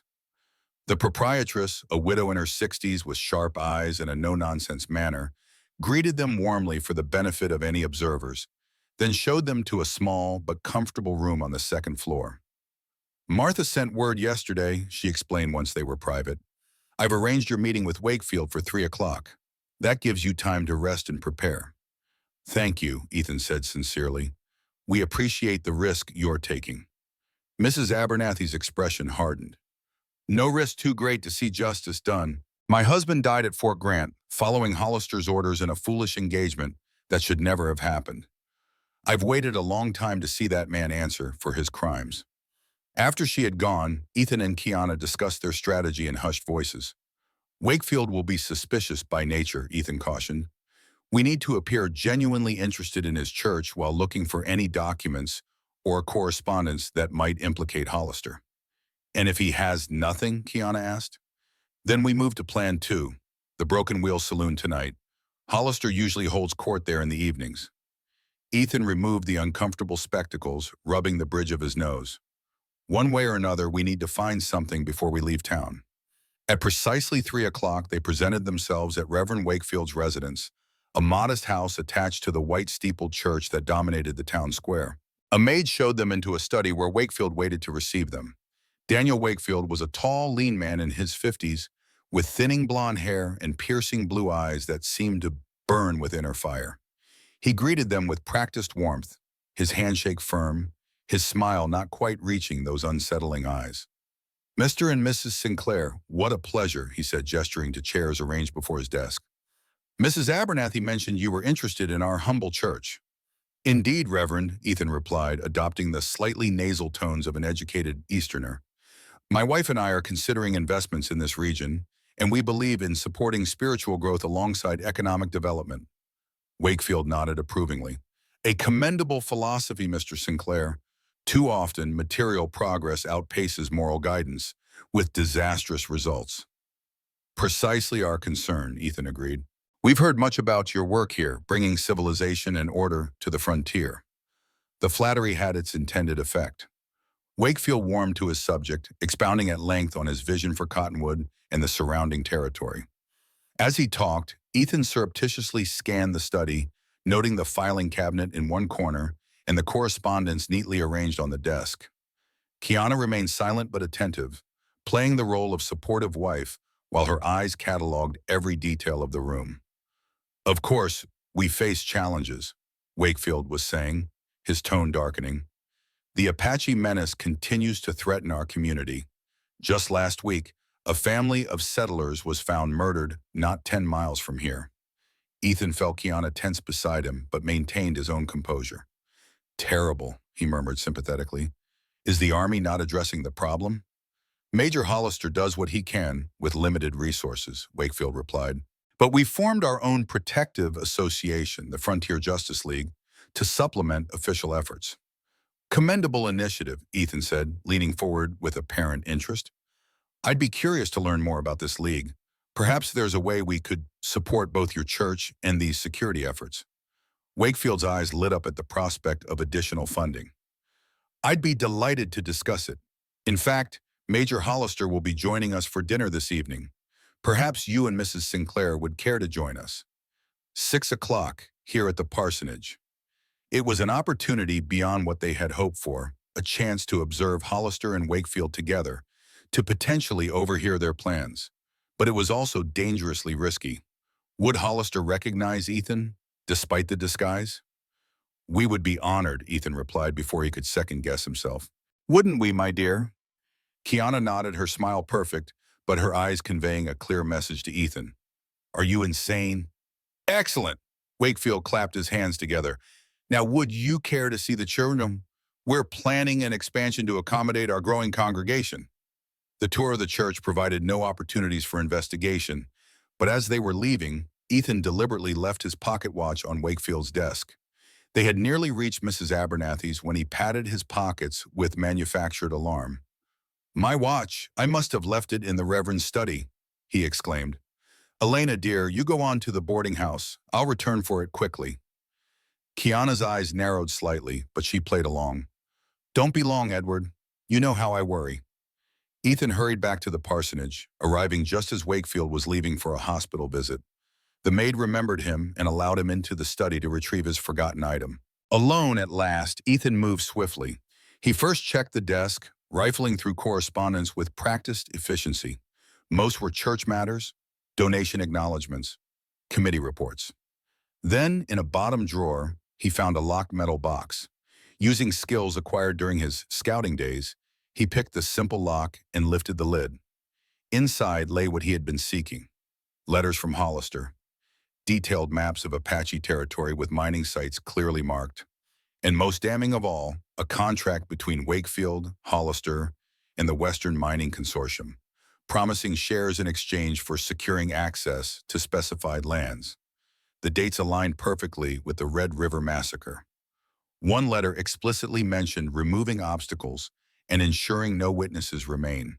It was the evidence they needed, proof of conspiracy, of murder for profit, of the true motives behind the tragedy that had claimed so many lives, including Warren's. Ethan quickly copied the most incriminating passages into a small notebook he carried, along with dates and signatures. He dared not take the originals. Their disappearance would immediately raise alarms. Just as he was replacing the box, he heard footsteps approaching the study. Hastily locking the drawer, he positioned himself near the desk, pocket watch in hand, as Wakefield entered. Ah, Mr. Sinclair, the preacher said, surprise evident in his voice. Sadie mentioned you had returned for your watch. Yes, careless of me, Ethan replied with an embarrassed smile, holding up the timepiece. Found it right where I left it. I was just admiring your collection again. He gestured to a shelf of leather-bound books. Impressive theological library. Wakefield's expression remained pleasant, but his eyes had hardened with suspicion. Indeed, my life's passion, after justice for this community. Speaking of which, Ethan said, moving toward the door, I look forward to our dinner this evening. Meeting Major Hollister will be most illuminating. Yes, Wakefield agreed, his tone measured. I believe it will be. As Ethan walked back to the boarding house, he couldn't shake the feeling that he had aroused Wakefield's suspicions. The evening dinner would be even more dangerous than he had anticipated. But with the evidence he now possessed, they had options. They could leave town immediately, taking their findings to the territorial governor in Tucson. When he shared his discoveries and concerns with Kiana in the privacy of their room, she listened intently, her expression growing grimmer with each revelation. "We should leave now," she urged when he had finished. "We have what we came for." "Not quite," Ethan countered. "The evidence is strong but circumstantial. If we could get Hollister or Wakefield to incriminate themselves directly, perhaps at this dinner, it would strengthen our case considerably." Kiana paced the small room, the unfamiliar dress rustling with her movements. "It's too dangerous. Hollister knows your face, your voice, and if Wakefield suspects anything, he already does," Ethan admitted. "But he won't act without confirmation. And Hollister has never seen you. He won't be looking for an Apache woman in fine clothes and powdered skin." She stopped pacing, fixing him with an intense stare. "You want to use me as bait?" "No," Ethan protested. "I want us to complete what we started. Together." They argued in hushed voices for nearly an hour, weighing risks against potential gains. In the end, they reached a compromise. They would attend the dinner, but at the first sign of recognition or danger, they would flee immediately to the rendezvous point where Talon waited outside town. If all went well, they would have additional evidence. If not, they still had enough to take their case to higher authorities. As Kiana adjusted her dress for the evening engagement, she paused, meeting Ethan's eyes in the mirror. "We're walking into the den of those who slaughtered my people," she said softly. "I never imagined I would do so willingly, in a dress, pretending to be the wife of a white man." "Life takes unexpected turns," Ethan replied. 2 weeks ago, I never imagined I'd be plotting against Hollister with the daughter of an Apache chief." A small smile touched her lips. "The spirits have a strange sense of humor." "That they do," Ethan agreed, offering his arm as they prepared to face what might be the most dangerous dinner party in the history of Cottonwood. The evening air carried the first hint of autumn as Ethan and Kiana approached Reverend Wakefield's residence. Lanterns illuminated the path to the door, casting long shadows that seemed to reach for them like grasping fingers. Kiana's hand rested lightly on Ethan's arm, but he could feel the tension in her grip. "Remember," he whispered as they reached the porch, "speak as little as possible. Let me do the talking." She nodded almost imperceptibly as Wakefield himself opened the door, greeting them with the practiced smile of a man accustomed to hiding his true thoughts. "Mr. and Mrs. Sinclair, welcome." The Reverend ushered them inside, where the aroma of roast beef and baked apples filled the air. "Our other guest has just arrived." The parlor was warmly lit by oil lamps, its furnishings modest but respectable, befitting a man of the cloth with aspirations to something grander. And there, standing by the fireplace with a glass of amber liquid in his hand, was Major James Hollister. Time seemed to slow as Ethan met the eyes of the man who had ordered the massacre at Red River, who had effectively killed his brother. Hollister looked much as he remembered, tall, distinguished, with silver at his temples and the confident bearing of a man accustomed to command. Only the new insignia on his uniform jacket marked the passage of time. "Major Hollister, may I present Mr. Edward Sinclair and his wife, Elena," Wakefield said, making the introductions. "They're considering investments in our community, including support for our church building fund." Hollister stepped forward, extending his hand. "A pleasure, Mr. Sinclair. We always welcome enterprising men with vision." Ethan shook the offered hand, fighting every instinct that screamed at him to recoil. "The pleasure is mine, Major. Your reputation precedes you." "Does it now?" Something flickered in Hollister's eyes, a momentary calculation perhaps, or the beginnings of suspicion. "All good, I hope. Your efforts to bring civilization to this wilderness are much admired," Ethan replied smoothly, falling deeper into his role. "Few have the courage to do what must be done." The calculated flattery seemed to ease Hollister's wariness. He turned to Kiana, taking her gloved hand with a slight bow. "Mrs. Sinclair, you bring much-needed refinement to our rough frontier." Kiana murmured a demure, "Thank you," lowering her eyes as a proper lady might, though Ethan knew it was to hide the fury that must be raging within her. Wakefield's housekeeper announced dinner, and they moved to the dining room where a table had been laid with the best china and silver the parsonage could provide. Throughout the soup course, the conversation remained safely on neutral topics: the weather, the growth of cottonwood, the challenges of travel in the territory. It was during the main course that Wakefield deliberately steered the discussion toward more dangerous waters. I was explaining to Mr. Sinclair about our local difficulties with the Apache, he said, slicing his beef with precise movements. As a potential investor, he naturally has concerns about security. Hollister dabbed his mouth with a napkin before responding. A valid concern, but one that will soon be resolved permanently. Oh? Ethan affected an expression of interested relief. That's encouraging news. Let's just say that plans are in motion to ensure the Apache no longer threatens civilization's progress in this territory. Hollister replied, his tone suggesting he'd already said more than intended in mixed company. The good Lord helps those who help themselves, Wakefield added with a knowing smile. And we've been blessed with resources worth protecting. Resources? Ethan prompted, seizing the opening. I understood this was primarily ranch land. Hollister and Wakefield exchanged a glance that spoke volumes. Mr. Sinclair, the major said carefully, you strike me as a man who recognizes opportunity. Perhaps after dinner, we might speak more, specifically about the future of this region. I'd welcome that, Ethan replied, his heart racing despite his outwardly calm demeanor. Beside him, Kiana remained silent, playing her role perfectly while absorbing every word, every nuance. Her composure was remarkable considering she was breaking bread with the architects of her family's destruction. As the meal progressed, Ethan noticed Hollister studying him with increasing intensity during lulls in the conversation. The disguise was good, but would it withstand such close scrutiny? He redoubled his efforts to maintain his Eastern accent and mannerisms, even as sweat began to gather at his collar. After dessert, an apple pie that Ethan could barely taste through his growing anxiety, Wakefield suggested the men retire to his study for brandy and substantive discussion, while his housekeeper entertained Mrs. Sinclair in the parlor. Actually, Kiana spoke up with perfect timing, if you gentlemen wouldn't mind, I find myself rather fatigued from our journey. Perhaps Mr. Sinclair could escort me back to our lodgings before your discussion. Her intervention provided the perfect excuse to exit before Hollister's suspicions could crystallize. Ethan rose immediately, all solicitude. My dear, of course, gentlemen, if you'll excuse us, perhaps we might continue our conversation tomorrow. Wakefield seemed about to object, but Hollister waved a dismissive hand.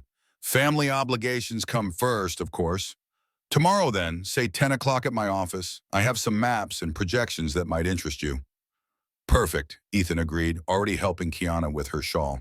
Thank you for a most illuminating evening. They maintained their charade until they were well away from the parsonage, walking at an unhurried pace suitable for a respectable couple. Only when they turned onto a darker side street did Kiana finally speak freely, her voice a tense whisper. He suspects. I could see it in his eyes when he looked at you.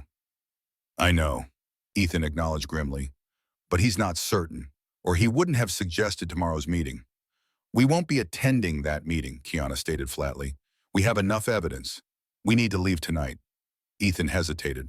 There's one more place we should check. The Broken Wheel.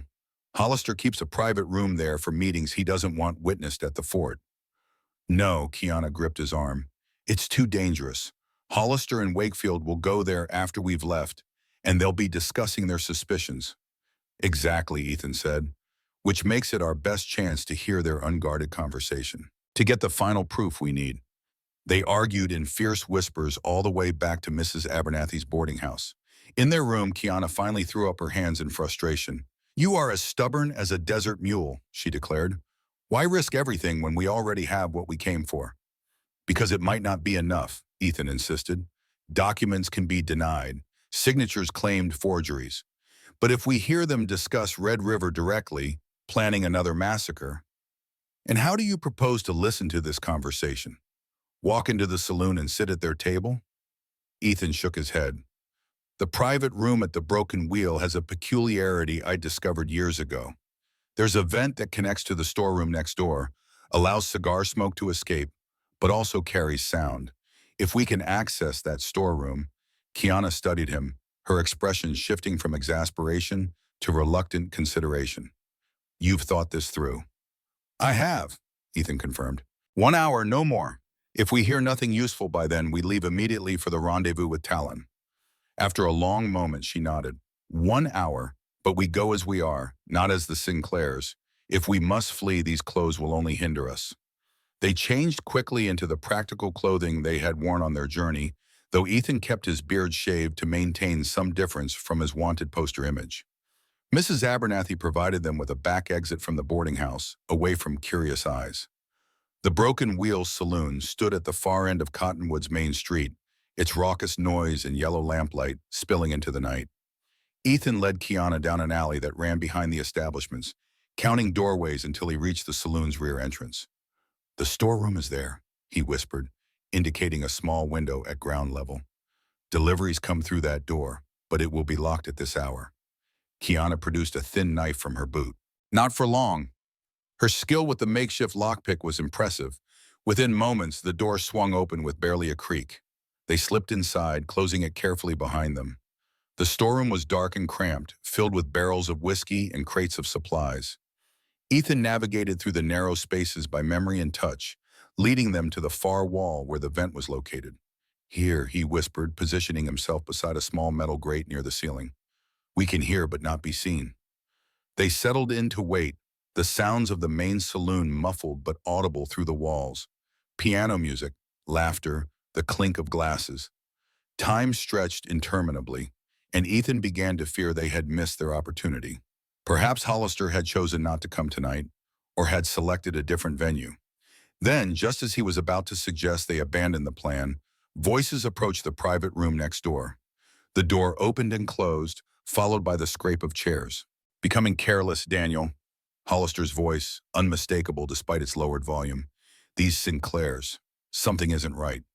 "Nonsense," Wakefield replied, though he sounded less certain than his words suggested. "Just another Eastern couple, looking for investment opportunities." Perhaps, but there was something familiar about the man. Something in his eyes. A third voice joined the conversation, Blackburn's rough drawl. "Want me to have them watch it, Major?" "Already arranged," Hollister replied, "if they're who I suspect." "Harlow?" Wakefield asked, lowering his voice further. "Surely not. The man's beard is gone, his manner entirely different." Ethan and Kiana exchanged alarmed glances in the darkness. Their disguises had not been as effective as they'd hoped. "Regardless," Hollister continued, "we can't afford complications now, not with everything so close to fruition." "The men are ready?" Wakefield asked. 50 soldiers, plus your Justice League volunteers. More than enough for the task. "And the Apache will be where you predict?" Hollister's voice took on a note of smug satisfaction. "My scouts report they're exactly where we want them, concentrated in that hidden valley.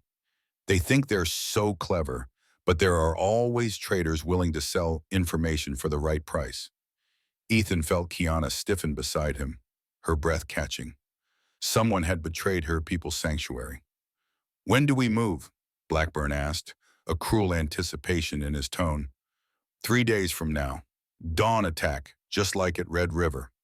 Hollister's voice hardened. "This time, we finish what we started. No survivors to tell tales, no witnesses to question our methods. Just open land, ready for progress." "The governor," Wakefield began, "will receive our report of a necessary military action against hostile forces," Hollister interrupted. "By the time anyone investigates, the mine will be established and producing. Money has a way of making moral objections disappear." "And if Harlow is indeed here in Cottonwood," Wakefield pressed, "then he joins the Apache in extinction," Hollister replied coldly. "Blackburn, double the patrols. If it's him, I want him found before dawn." The conversation shifted to logistics, weapons, approach routes, division of forces. Ethan and Kiana had heard enough. With a silent gesture, he indicated they should retreat. Moving carefully through the cluttered storeroom, they reached the door and slipped back into the alley, the night air cool against their faces after the stuffy confines. 3 days, Kiana whispered, her voice tight with urgency. "We must warn my father." "We will," Ethan assured her. "But first we need to get out of town. Hollister's men will be searching everywhere by now." They kept to the shadows, avoiding the main streets as they made their way toward the outskirts of Cottonwood. Their plan was to retrieve their horses from the livery stable using the back entrance, then ride for the rendezvous point where Talon waited. They had almost reached the livery when disaster struck. Turning a corner, they collided with a patrol, 2 Justice League members making their rounds.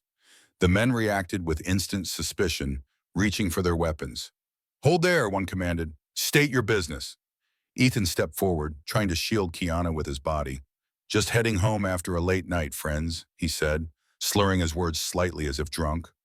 The ruse might have worked if not for the sudden flare of a match as the second man lit a cigarette. In the brief illumination, his eyes widened in recognition. "It's him! It's Harlow!" he shouted, drawing his pistol. Everything happened at once. Ethan lunged forward, tackling the first man before he could fire. Kiana moved with the fluid grace of a trained warrior, disarming the second with a kick that sent his gun clattering across the street. But the damage was done. The man's shout had alerted others nearby. "Run!" Ethan yelled, scrambling to his feet as more shouts echoed down the street. They fled into the maze of alleys behind the main buildings, pursuit close behind. Gunshots rang out, bullets splintering wood near their heads. Ethan pulled Kiana into a narrow passage between two structures, then through the back door of what appeared to be a carpenter's shop. "We can't reach the livery now," he gasped, trying to catch his breath. "They'll have it surrounded." "Then we go on foot," Kiana decided, her composure remarkable despite the danger. "Into the desert. Talon will find us." They slipped out through a window, dropping into another alley that led toward the edge of town. Behind them, alarm bells began to ring, and the shouts of men organizing search parties filled the night. Cottonwood was waking up, and soon every exit would be watched. They reached the last row of buildings, the open desert just visible beyond. A wooden fence separated them from freedom, easily scaled under normal circumstances. But as they approached, a mounted figure appeared, blocking their path. "Going somewhere, Harlow." Blackburn's voice was almost friendly, at odds with the revolver aimed steadily at Ethan's chest. "The Major will be pleased to see you.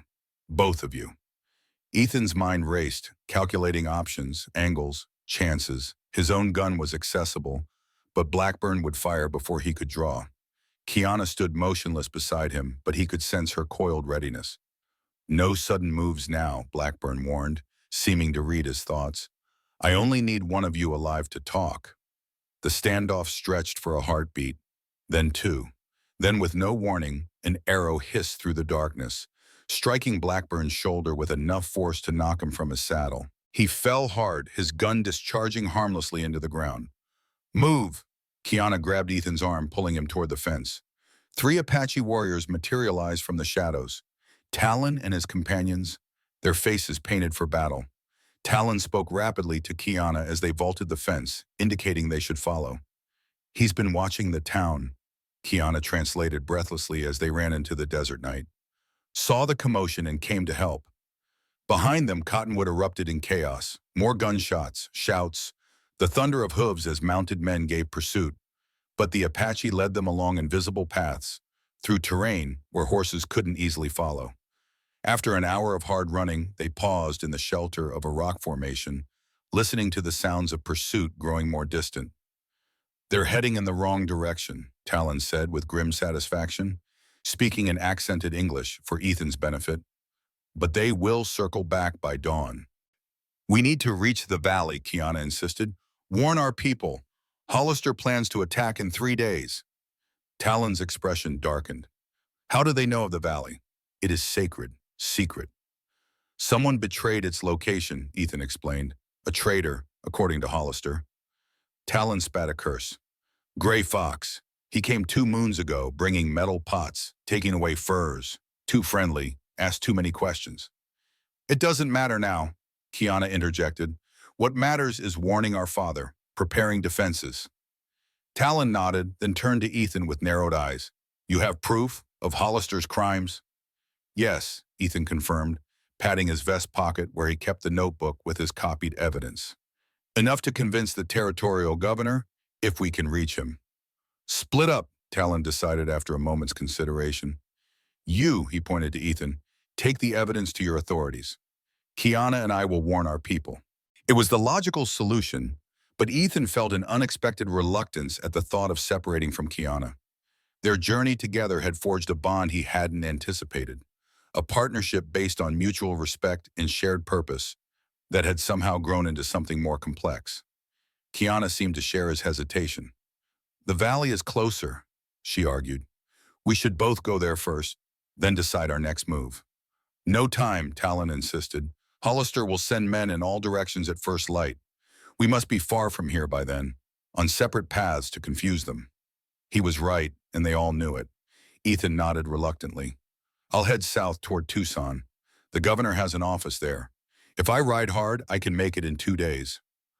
We'll send warriors to meet you on the road, Talon said, surprising Ethan with this offer of assistance, to ensure you reach your destination. One of the other Apache warriors brought forward a horse, Ethan's own mount from the livery stable. How? He began.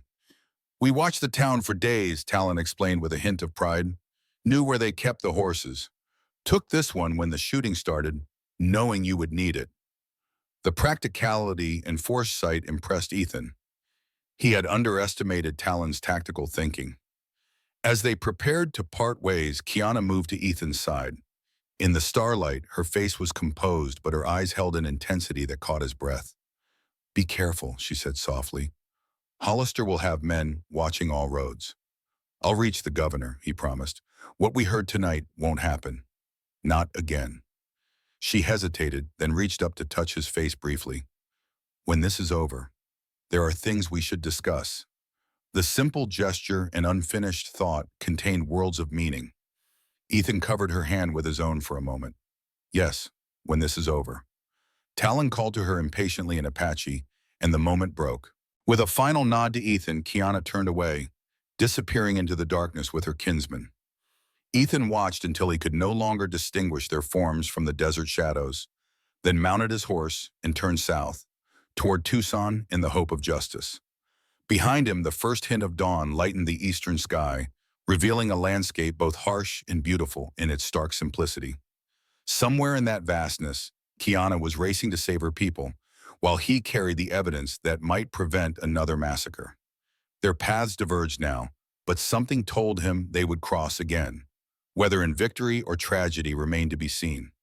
What Ethan didn't realize was that Hollister had anticipated their moves with the cunning of a seasoned tactician. Before leaving for Tucson himself, the major had dispatched riders to all major settlements and routes in the territory with clear orders.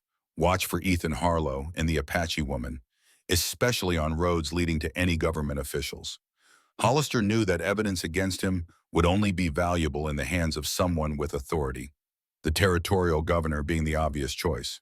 If Harlow surfaces, he'll head for Tucson, Hollister had told Blackburn the night before. The man was always predictable, righteous to a fault, set men on all approaches to the governor's office. This foresight explained why Blackburn's scout had been positioned on that particular ridge, watching the southern approach to Tucson with a patience born of certainty. Hollister had read his opponent's strategy like an open book, a skill that had served him well until now. What he hadn't accounted for was Ethan's Apache guides and their intimate knowledge of hidden paths through the desert. The desert sun beat down mercilessly as Ethan pushed his horse along the southern trail. He had been riding for hours, stopping only when necessary to rest the animal and drink sparingly from his canteen. The road to Tucson stretched before him, a ribbon of dust cutting through the parched landscape. His mind churned with all they had discovered. Hollister's plans, Wakefield's complicity, the imminent danger to Kiana's people. The evidence in his pocket felt like a burning coal, vital yet dangerous to carry. If he could reach the governor in time, present the documentation, perhaps the attack could be stopped through official channels. If not, he refused to consider failure. Too many lives depended on his success. Near midday, he spotted a dust cloud on the horizon behind him, riders moving fast. Hollister's men, almost certainly. Ethan veered off the main trail, urging his horse up a rocky slope toward higher ground where he could assess the situation. From his vantage point among the boulders, he counted 5 horsemen following his trail with the determination of experienced trackers. They would catch him eventually if he remained on open ground. His horse was tiring, and theirs seemed fresh. Scanning the terrain ahead, Ethan spotted a narrow canyon cutting through the hills about 2 miles distant. If he could reach it before his pursuers closed the gap, he might lose them in the maze-like passages. It was a gamble, but his options were dwindling with each passing minute. He descended the slope on the far side out of sight of the search party, then pushed his mount to a gallop toward the canyon entrance. The horse responded valiantly, seeming to sense the urgency of their situation. They reached the canyon with the sounds of pursuit still distant, a small advantage, but one Ethan intended to maximize. The canyon walls rose steeply on either side, creating deep shadows despite the midday sun. Ethan slowed his pace, mindful of the treacherous footing, as the passage narrowed and twisted. He knew that speed must now give way to strategy. One wrong turn in this labyrinth could leave him trapped. A sudden movement ahead caught his attention, a figure stepping out from behind a boulder, bow drawn and aimed at his chest. Ethan reined in sharply, his hand moving instinctively toward his gun. Then he recognized the warrior's face paint, one of Talon's men, sent to help as promised. The Apache lowered his bow and gestured urgently for Ethan to follow. Without hesitation, Ethan dismounted, leading his horse deeper into the canyon network. Behind them, the sounds of pursuit grew louder, hoofbeats and men's voices echoing off the stone walls. The warrior led him through a series of turns that seemed random, but clearly followed some logic known to the Apache. They emerged into a small box canyon with a spring bubbling from the rock face, a hidden oasis in the desert's heart. Two more warriors waited there holding fresh horses. "Trade," the first warrior said simply, pointing to Ethan's exhausted mount. "Faster." Ethan transferred his minimal gear to the offered horse, a sturdy pinto that looked well-rested and trail-hardened. The efficiency of the Apache plan impressed him once again. They had anticipated his needs and positioned themselves accordingly, despite the haste of their own mission to warn the valley. "Hollister's men?" he asked, gesturing back toward the canyon entrance. The warrior nodded. "Yeah, we delay." His smile was cold, predatory. "You go." He pointed to a nearly invisible path climbing the canyon's far wall. "That way, Tucson. Half day of horse strong." Half a day, far better time than Ethan had dared hope. With fresh horses and Apache guidance, he might reach the governor by nightfall. "Thank you," Ethan said with genuine gratitude. "Tell Kiana." He paused, unsure what message would adequately convey his feelings. "Tell her I won't fail." The warrior studied him for a moment, then nodded once. "Go, we make noise here." Ethan mounted the pinto and started up the hidden trail. Behind him, he heard the Apache warriors moving back toward the canyon entrance, deliberately making sounds to draw Hollister's men into a carefully planned ambush. He felt a moment of pity for the pursuers. They had no idea what awaited them. The path wound upward, eventually cresting the canyon wall and emerging onto a high plateau that offered a commanding view of the surrounding territory. Far below, Ethan could see the main trail he had abandoned, now empty of travelers in the afternoon heat. To the south, the distant smudge on the horizon that was Tucson beckoned. He set off at a pace the horse could maintain, grateful for the animal's sure-footed confidence on the rough terrain. The pinto seemed to know the way, following game trails and dry washes that kept them concealed from any observers on the main road below. As the sun began its descent toward the western mountains, Ethan allowed himself a moment of cautious optimism. If his progress continued unimpeded, he would reach Tucson by early evening. The territorial governor, James Fremont, was known to work late hours. With luck, Ethan could secure an immediate audience and present his evidence. But luck, it seemed, had other plans. The attack came without warning, a shot that kicked up dust inches from the pinto's hooves, causing the horse to rear in alarm. Ethan fought for control, canning the surroundings for the shooter. A second shot came closer, grazing his sleeve. There, on a ridge to his right, a lone figure with a rifle. Not one of Hollister's regular men, judging by the civilian clothing, but clearly determined to stop Ethan's progress. A bounty hunter, perhaps, or one of Wakefield's zealots sent on a parallel route to intercept him. Ethan had no choice but to abandon the high ground, guiding the pinto down a steep slope toward more covered terrain. The shooter fired again, the bullet whining past Ethan's ear with terrifying precision. Whoever this marksman was, he was no amateur. At the bottom of the slope, Ethan found himself in a dense mesquite thicket that offered concealment but slowed his progress considerably. He dismounted, leading the horse by its reins while drawing his own revolver. If the shooter followed, Ethan would at least have the advantage of the underbrush for cover. For nearly an hour, he moved cautiously through the thicket, listening for any sound of pursuit. The sun was setting now, painting the western sky in shades of crimson and gold. Tucson was close, perhaps 5 miles away, but night was falling and the governor's office would soon close. When Ethan finally emerged from the mesquite onto clearer ground, he allowed himself a moment of relief. The shooter seemed to have given up the chase, at least temporarily. Remounting, he urged the Pinto forward, determined to cover the remaining distance before full darkness descended. The lights of Tucson appeared in the distance, a constellation of yellow pinpoints against the deepening blue of evening. Ethan approached cautiously, aware that word of his fugitive status might have preceded him. The governor's office was in the Territorial Administration Building on the main plaza, a prominent location that would be difficult to approach unobserved. He needed a disguise, or at least a way to blend in until he could reach Fremont. Tucson was larger and more diverse than Cottonwood. A Mexican vaquero would attract little attention in the evening crowds.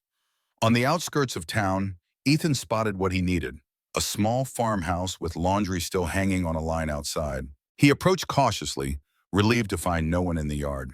With a silent apology to the unknown owner, he appropriated a broad-brimmed sombrero and a colorful serape from the line, leaving several coins tucked into the clothespin as payment. Draped in the serape with the sombrero pulled low, Ethan rode into Tucson as darkness fell. The town was busy with evening activities. Saloons doing brisk business, families strolling the plaza, merchants closing their shops for the day. He kept his head down, guiding the Pinto through side streets toward the administration building. The territorial offices were still lit, but a guard stood at the main entrance. Ethan circled the building, looking for another way in. A side door stood partially open, light spilling out onto the darkened street. Voices drifted through the opening, a heated discussion in progress. "Cannot act without evidence, Major Hollister," an authoritative voice, presumably Governor Fremont. "With respect, Governor, we have reliable intelligence of an imminent Apache uprising." Hollister's unmistakable tone, smooth and persuasive. "The Nile Band has been gathering warriors, stockpiling weapons. We must strike preemptively." Ethan's blood ran cold. Hollister was here, in Tucson, speaking to the very man Ethan needed to convince. And he was laying groundwork for the attack, characterizing it as a defensive action against a threat that didn't exist. "Your last preemptive action resulted in significant civilian casualties, Major," Fremont replied, skepticism evident in his voice. "The Territorial Administration cannot afford another Red River incident." "Red River was an unfortunate necessity," Hollister countered smoothly. "But I assure you this operation will be conducted with the utmost precision. We have exact intelligence on the location of Neol's main camp." "From what source?" "A trader who regularly does business with them. Completely reliable." There was a pause, then Fremont spoke again, his tone reluctant. "I need more than your assurances, Major. Bring me concrete evidence of hostile intent, and I'll consider authorizing military action. Until then, maintain your patrols, but engage only if directly threatened." Ethan could almost picture Hollister's controlled frustration. The major was not accustomed to having his authority questioned. "Very well, Governor. I'll compile the documentation you require." Hollister's voice hardened slightly. "But should an attack occur in the meantime, the responsibility will rest with your office." "I'm prepared to accept that responsibility. Major, good evening." Footsteps approached the door, and Ethan quickly withdrew into the shadows of a nearby alley. Hollister emerged, his face set in lines of controlled anger. As he mounted his horse, another figure emerged from the shadows of the building. Reverend Wakefield, who had apparently been waiting outside during the meeting. "I take it the governor was not persuaded," Wakefield said quietly, as he fell into step beside Hollister's horse. "The fool wants evidence," Hollister spat, "after everything we've invested in this venture." Wakefield's face tightened with frustration. "My congregation has poured their savings into the mining consortium shares. The Eastern investors grow impatient. If we don't secure those claims soon—" "I'm well aware of the financial pressures, Daniel," Hollister cut him off. "Remember, my own future depends on this as much as yours. The general star I've been promised won't materialize without the support of certain senators who have invested heavily in this operation." "And my bishopric," Wakefield added with naked ambition. "The church elders have made it clear. Demonstrate financial success and growth in the territory, and the position is mine." His voice took on a harder edge. "We've come too far to be stopped now, James. My father didn't raise me to accept failure." "Nor did mine," Hollister agreed, the shared background momentarily softening his tone. "Cousins by blood, brothers in purpose, as always. They moved toward the hitching post where Wakefield's horse waited. The Apache must be removed, with or without Fremont's blessing, Wakefield said, his clerical collar a stark contrast to the ruthlessness in his voice. God's will demands we bring civilization to these lands, and if that requires fire and sword, so be it. 2 days, Hollister decided as Wakefield mounted. We move in 2 days, authorization or not. Make sure your Justice League volunteers are ready. They will be, Wakefield promised, righteous men eager to do the Lord's work. They rode off together toward the north side of town, two men bound by blood, greed, and a shared vision of progress built on others' suffering. Ethan waited until they were out of sight, then approached the side door. It was now or never. Fremont was alone, and this might be his only chance to present his evidence before Hollister returned with the fabricated proof of Apache hostilities. Taking a deep breath, Ethan removed the sombrero, straightened his clothing, and stepped through the door. The Territorial Administration building was quiet at this late hour, most offices dark and deserted. A single lamp burned in the corridor, illuminating the polished wood of the governor's office door. Ethan approached cautiously, aware that his appearance, trail-worn and dusty, would not inspire immediate confidence. Before he could knock, the door opened, and Governor James Fremont nearly collided with him. The governor stepped back in surprise, his hand moving instinctively toward a desk drawer where Ethan suspected a weapon was kept. "Who are you, sir? How did you get in here?" Fremont demanded, his voice steady despite the unexpected encounter. Ethan raised his hands slightly, showing they were empty. "Governor Fremont, my name is Ethan Harlow. I have urgent information regarding Major Hollister and his plans for the Apache territory." Recognition flashed in Fremont's eyes. "Harlow? The deserter Hollister's been hunting?" "I never deserted, sir. I left the service honorably after the Red River incident." Ethan kept his voice level, aware that everything depended on convincing this man of his credibility. "What I witnessed there, what Hollister ordered, it wasn't right." Fremont studied him for a long moment, then gestured toward a chair. "You have 5 minutes, Mr. Harlow. Make them count." Ethan wasted no time, producing his notebook with the copied evidence. "Hollister and Reverend Wakefield of Cottonwood are conspiring to drive the Apache from their lands. Not for security, but for gold. There's a rich vein near Red River that they've contracted to exploit with the Western Mining Consortium."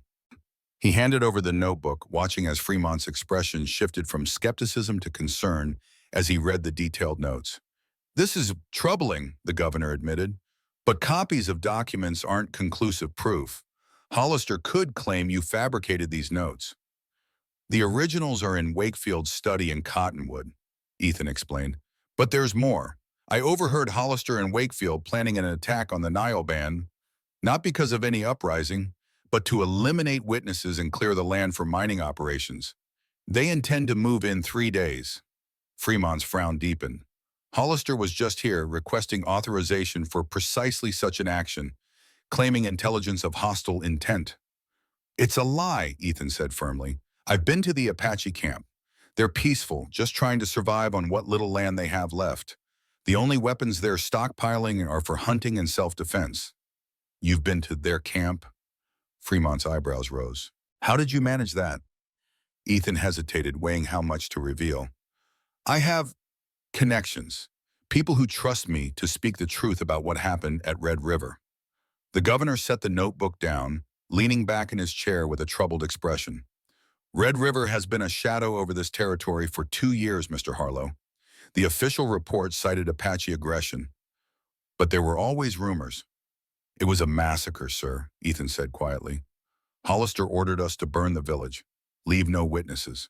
When my brother tried to save a child from a burning hut, Hollister—" He paused, the memory still raw. "Warren overheard Hollister discussing the gold vein with someone the night before. I believe he was killed to silence him." Fremont was silent for a long moment, digesting this information. "These are serious accusations, Mr. Harlow. Without the original documents or corroborating witnesses, it's your word against a decorated officer's." "There is one more piece of evidence," Ethan said, reaching carefully into his jacket. He withdrew a small leather pouch and emptied its contents onto Fremont's desk. Several small nuggets of gold, gleaming in the lamplight. These were found in the stream bed at Red River, exactly where the village stood. Hollister has known about this deposit for years, waiting for the right moment to claim it. The governor picked up one of the nuggets, examining it closely. This doesn't prove a conspiracy. No, but it establishes motive, Ethan countered. And if you send men to search Wakefield's study in Cottonwood, you'll find all the proof you need. Fremont set the gold down, his expression troubled but thoughtful. Assuming what you say is true, what would you have me do, Mr. Harlow? I cannot simply order Hollister's arrest on this evidence alone. Send a telegram to Fort Grant, Ethan suggested.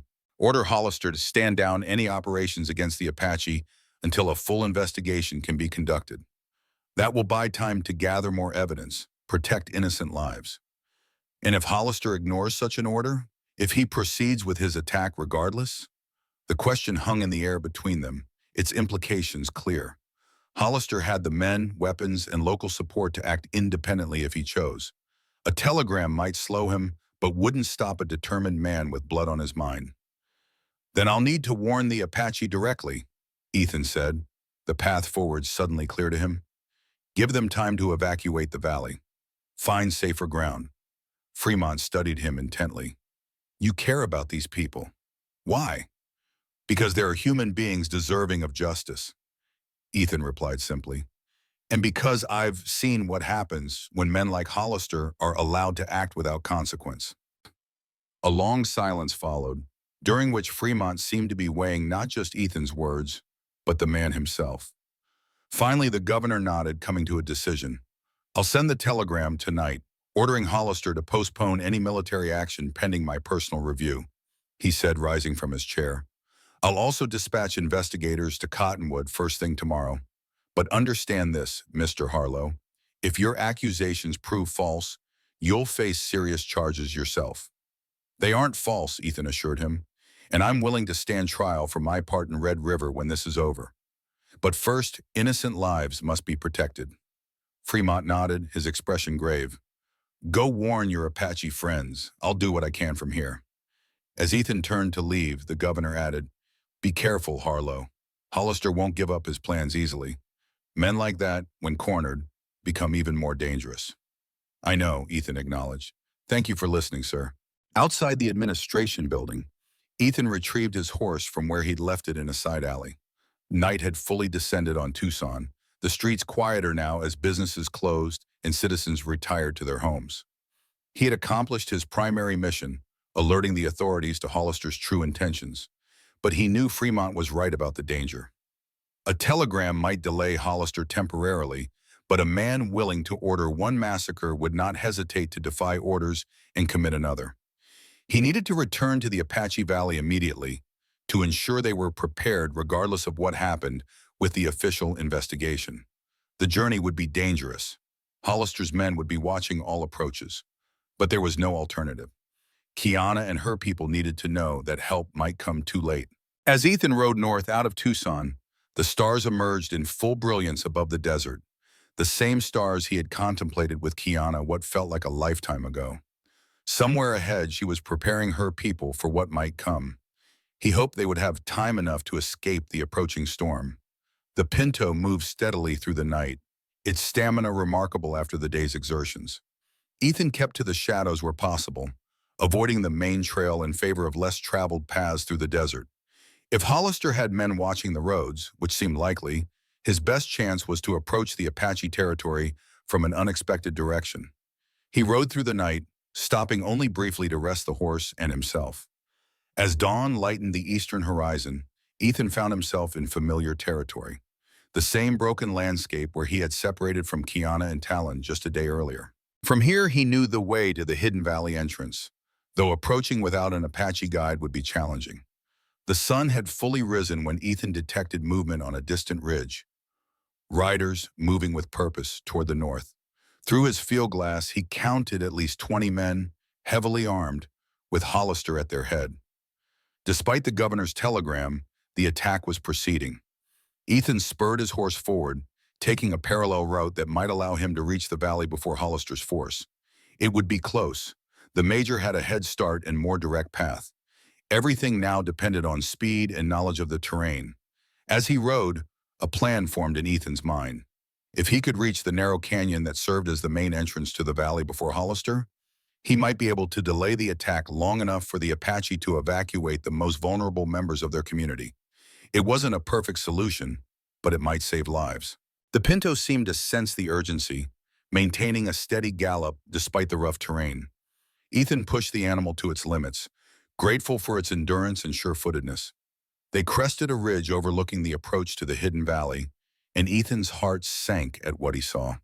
Hollister's men had already reached the canyon entrance. They had dismounted and were preparing to move in on foot, a smart tactical decision for the narrow confines ahead. But something was wrong with the picture. The men seemed hesitant, clustering at the entrance rather than advancing into the canyon as expected. Using his field glass again, Ethan saw the reason. The canyon was blocked by a crude but effective barricade of fallen boulders and trees. Behind it stood Apache warriors, bows drawn and rifles ready. Talon had prepared a defense. Ethan urged his horse down the slope, approaching Hollister's position from behind. He needed to see more clearly what was happening, to understand the tactical situation before deciding how to intervene. Finding cover behind a large boulder, he observed the standoff unfolding below. Hollister was clearly furious, gesturing angrily as he berated his men. Through the clear morning air, fragments of his tirade reached Ethan's position. "Cowards! They're savages with bows against our rifles. Push forward." But his men seemed reluctant, eyeing the narrow canyon with its multiple defensive positions. One soldier, an officer judging by his insignia, stepped forward to address Hollister. "Sir, with respect, it's a death trap. They have the high ground and cover. We'd lose half our men before reaching the valley." "Then we'll lose half," Hollister snapped. "The rest will finish the job. This ends today, Lieutenant, one way or another." The exchange confirmed Ethan's worst fears. Hollister was prepared to sacrifice his own men to achieve his goal. Rational arguments would not sway him, and the telegram from Governor Fremont had clearly been ignored or never received. As Ethan considered his options, a movement to his left caught his attention. Emerging from the rocks like a shadow-given form, Kiana approached his position, moving with the silent grace he had come to admire. She crouched beside him, her expression a mixture of relief and concern. "You came back," she whispered. "I said I would," he replied simply. "The governor has been informed. He's sending investigators to Cottonwood, but Hollister moved faster than expected," she finished for him, nodding toward the standoff below. "Talon saw them coming. We've been preparing through the night." "The valley?" "Women, children, and elders are being evacuated through the hidden western pass," she explained. "But it takes time. We need to hold them here for at least another hour." Ethan studied the tactical situation with a professional eye. The barricade was well positioned, and the Apache defenders had excellent cover. But Hollister had numbers and firepower. If he ordered a determined charge, some would get through, and once inside the canyon, the advantage would shift. "I need to stop Hollister," Ethan decided. "Not just delay him, but end this for good." Kiana looked at him sharply, then narrowed her eyes in calculation. "You plan to confront him directly?" "By speaking the truth in front of his men." Ethan nodded. "Many of those soldiers don't know what this is really about. If they learn they're being used to secure a gold mine, not protect settlers—" "He'll kill you before you can finish," Kiana stated. She was silent for a moment, then added, "But not if he's distracted on two fronts." Ethan studied her face. "What are you thinking?" "My people know these canyons better than anyone," she said, her eyes gleaming with fierce intelligence. "While you approach from the front, I can position archers on the high ridges, not to attack but to be seen. The soldiers will be divided in their attention. And nervous men make poor shots," Ethan finished, seeing the wisdom in her strategy. "But it's dangerous for your warriors to expose themselves like that." "No more dangerous than what you propose to do," she countered. "We'll each play to our strengths. You, with words, us, with the land itself." Their eyes met in perfect understanding. "Two approaches, one purpose." "I'll need a few minutes to position our warriors," she said, already rising to move. Ethan caught her arm gently. "Kiana." "I know," she said, her hand briefly covering his. "There are things between us that need speaking, but first we finish this." Her eyes held a promise. together. She disappeared into the rocks with the silent grace of one born to this landscape. Ethan watched her go, then turned his attention to preparing for his role in their shared plan. The Major was organizing his men into attack formation, apparently having overcome their initial reluctance through threats or promises. It was now or never. Taking a deep breath, Ethan stepped out from behind his cover and began walking openly down the slope toward Hollister's position, his hands held away from his weapons in a gesture of non-aggression. The risk was enormous, but the potential to prevent a massacre outweighed his personal safety. "Hollister!" he called when he was close enough to be heard clearly. "This ends now." The Major spun around, his hand dropping to his sidearm as he recognized Ethan's voice. The soldiers nearby turned as well, rifles raising instinctively toward this unexpected threat. "Harlow," Hollister's voice carried a mixture of surprise and satisfaction. "Saving me the trouble of hunting you down. How considerate." With a quick gesture from Hollister, two soldiers flanked Ethan, roughly seizing his arms, while a third removed his weapons. Ethan didn't resist. That wasn't part of his plan. "Bring him here," Hollister ordered, his voice hardening. "Let's show our men what happens to traitors who side with savages." The soldiers dragged Ethan forward, forcing him to his knees before Hollister. The Major drew his pistol, pressing the coal barrel against Ethan's temple. "Any last words before I execute you for desertion and treason?" Hollister asked, loud enough for all his men to hear, establishing the pretense of military justice. Despite the gun at his head, Ethan remained calm. This was the moment he'd been waiting for. Hollister, overconfident, revealing his true nature before witnesses. Ethan continued his approach, maintaining a steady pace despite the weapons aimed at him. "Your men deserve to know why they're here, Major, why they might die today. They're here to eliminate a threat to territorial security," Hollister replied smoothly. "A duty you've betrayed by consorting with the enemy." "There is no threat," Ethan countered, loud enough for all to hear, "except to your mining interests. Tell them about the gold, Hollister. Tell them how you orchestrated Red River to secure a claim that will make you rich while they risk their lives." Hollister's finger tensed on the trigger. "You've always been a sentimental fool, Harlow. Progress requires sacrifice. The Apache are relics of a dying age. Is that what you told yourself at Red River?" Ethan pressed, his voice gaining strength despite the gun at his temple. "Was it progress when you ordered the burning of huts with children inside? When you shot women carrying water? When my brother Warren died trying to save an 8-year-old boy?" A murmur ran through the assembled soldiers. Many had heard rumors about Red River, but never from someone who was there. "Your brother was weak, just like you," Hollister snarled, his composure cracking. "This territory has no place for weak men." "Then why did you falsify your report?" Ethan challenged. "Why claim the Apache attacked first when there wasn't a warrior in that village? Was it because Washington might question orders to massacre civilians for a gold claim?" Hollister struck Ethan across the face with the pistol, drawing blood. "Enough! You think these men care about a few dead Indians? They understand what's at stake. Civilization itself." Lieutenant Chen stepped forward hesitantly. "Sir, what is he talking about? What gold claim?" "Governor Fremont has the evidence," Ethan said, blood trickling from his split lip. "Hollister's partnership with Wakefield, their contract with Western Mining Consortium, the real reason for Red River. Investigators are already in Cottonwood." This news visibly shook Hollister. His eyes darted between Ethan and his increasingly uncertain men. "Lies, all lies. The governor authorized this action himself." "Did he?" Ethan looked around at the soldiers, many of whom now seemed uncertain. "Then why not wait for the official authorization to arrive? Why the rush, if not to finish your dirty business before the truth comes to light?" The lieutenant who had spoken earlier stepped forward. "Sir, is there an official authorization for this action?" Hollister's hand tightened on his pistol. "We don't need paper to do what's necessary, Lieutenant Chen. Now form the men for assault." "I suggest you reconsider that order, Major Hollister." A new voice entered the confrontation. Firm, authoritative, unexpected. All heads turned to see a group of riders approaching from the south.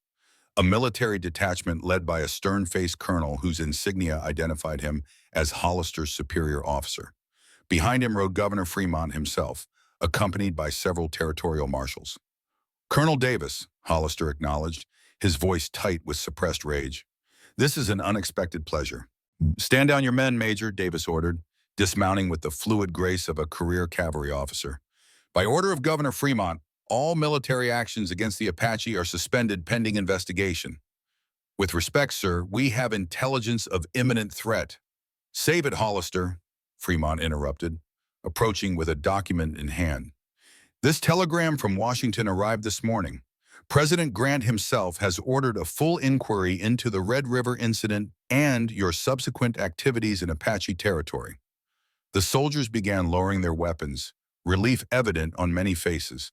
They had been prepared to fight if ordered, but few relished the prospect of charging into the well-defended canyon. Hollister's composure finally cracked. This is absurd. On the word of a deserter in a band of savages, you would compromise territorial security? On the evidence found in Reverend Wakefield's study this morning, Fremont corrected him. The Reverend is already in custody, singing quite a revealing song about your mutual business interests. Ethan felt a weight lift from his shoulders as he realized what had happened. Fremont had moved faster than promised, sending men to Cottonwood immediately after their conversation.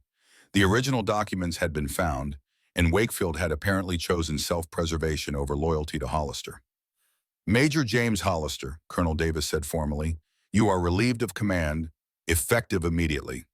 You will surrender your sidearm and accompany these marshals to Tucson to answer charges of conspiracy, corruption, and violations of military code. For a moment, it seemed Hollister might resist. His hand remained on his pistol, his eyes darting between Davis, Fremont, and Ethan with cold calculation. Then, with deliberate slowness, he unbuckled his gun belt and held it out. As the marshals moved to restrain him, Hollister suddenly lunged forward, his face inches from Ethan's. Enjoy your victory while it lasts, Harlow, he hissed, his voice low enough that only Ethan and Kiana could hear. Men like me have friends in high places. The wheels of justice turn slowly, and sometimes not at all for those who cross us. Kiana stepped between them, her eyes flashing with controlled anger. And some justice comes from unexpected places, Major, she replied softly. Remember that in your prison cell. The marshals pulled Hollister back, securing his hands before leading him to a waiting horse. His final glance back carried a promise of vengeance that sent a chill through Ethan despite the desert heat. This chapter might be ending, but the story was far from over. Before Lieutenant Chen could respond, a tense voice called from the ridge above them. Lower your weapon, Major Hollister. All eyes turned to see Kiana standing on the rocky outcrop, bow drawn, arrow aimed directly at Hollister's heart. Behind her stood several Apache warriors, similarly armed. They had moved into position silently during the confrontation. One more move against him, she warned, her voice carrying clearly in the morning air, and you die where you stand. Hollister's laugh was bitter. Perfect timing. Here's your Apache threat, Lieutenant. Shall we defend ourselves? But the soldiers hesitated, caught between conflicting loyalties and mounting doubts. Many glanced between Ethan kneeling in the dust and Kiana on the ridge. A white man willing to die for the truth, an Apache woman determined to prevent another massacre.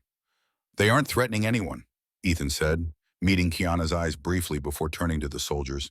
They're defending their homes, just as you would. The question is, what are you defending by following Hollister's orders? Justice or a gold mine bought with innocent blood? The standoff stretched taut as a bowstring, the desert silence broken only by the soft whistle of wind through the canyon rocks. Everything hung in perfect, dangerous balance, until the sound of approaching riders drew everyone's attention. A military detachment appeared from the south, led by Colonel Davis with Governor Fremont close behind. This isn't over, he said quietly, his gaze fixed on Ethan. Not by a long shot. Just as the marshals moved to take Hollister, a commotion rippled through the soldiers. Men were pointing toward the canyon walls where Kiana had appeared, standing tall on a prominent outcropping. Her voice carried clearly across the divide. Soldiers of the American Army, she called out in perfect English that surprised many of them. Look at what nearly happened today. You were ordered to kill my people, women, children, elders, not for your safety, but for gold. She gestured toward Hollister. Ask yourselves how many more would die for one man's greed. Several soldiers exchanged troubled glances. The lieutenant, Chen, stepped forward. Ma'am, are you Chief Niall's daughter, the one mentioned in the telegraph? I am, Kiana confirmed, and I stand ready to work with honorable men for peace, as does my father. She descended from her position with dignified grace, moving to stand beside Ethan. The time for blood is over. The time for truth has come. As Hollister was led away, his face dark with fury at this final defeat, Ethan turned to Kiana with newfound admiration.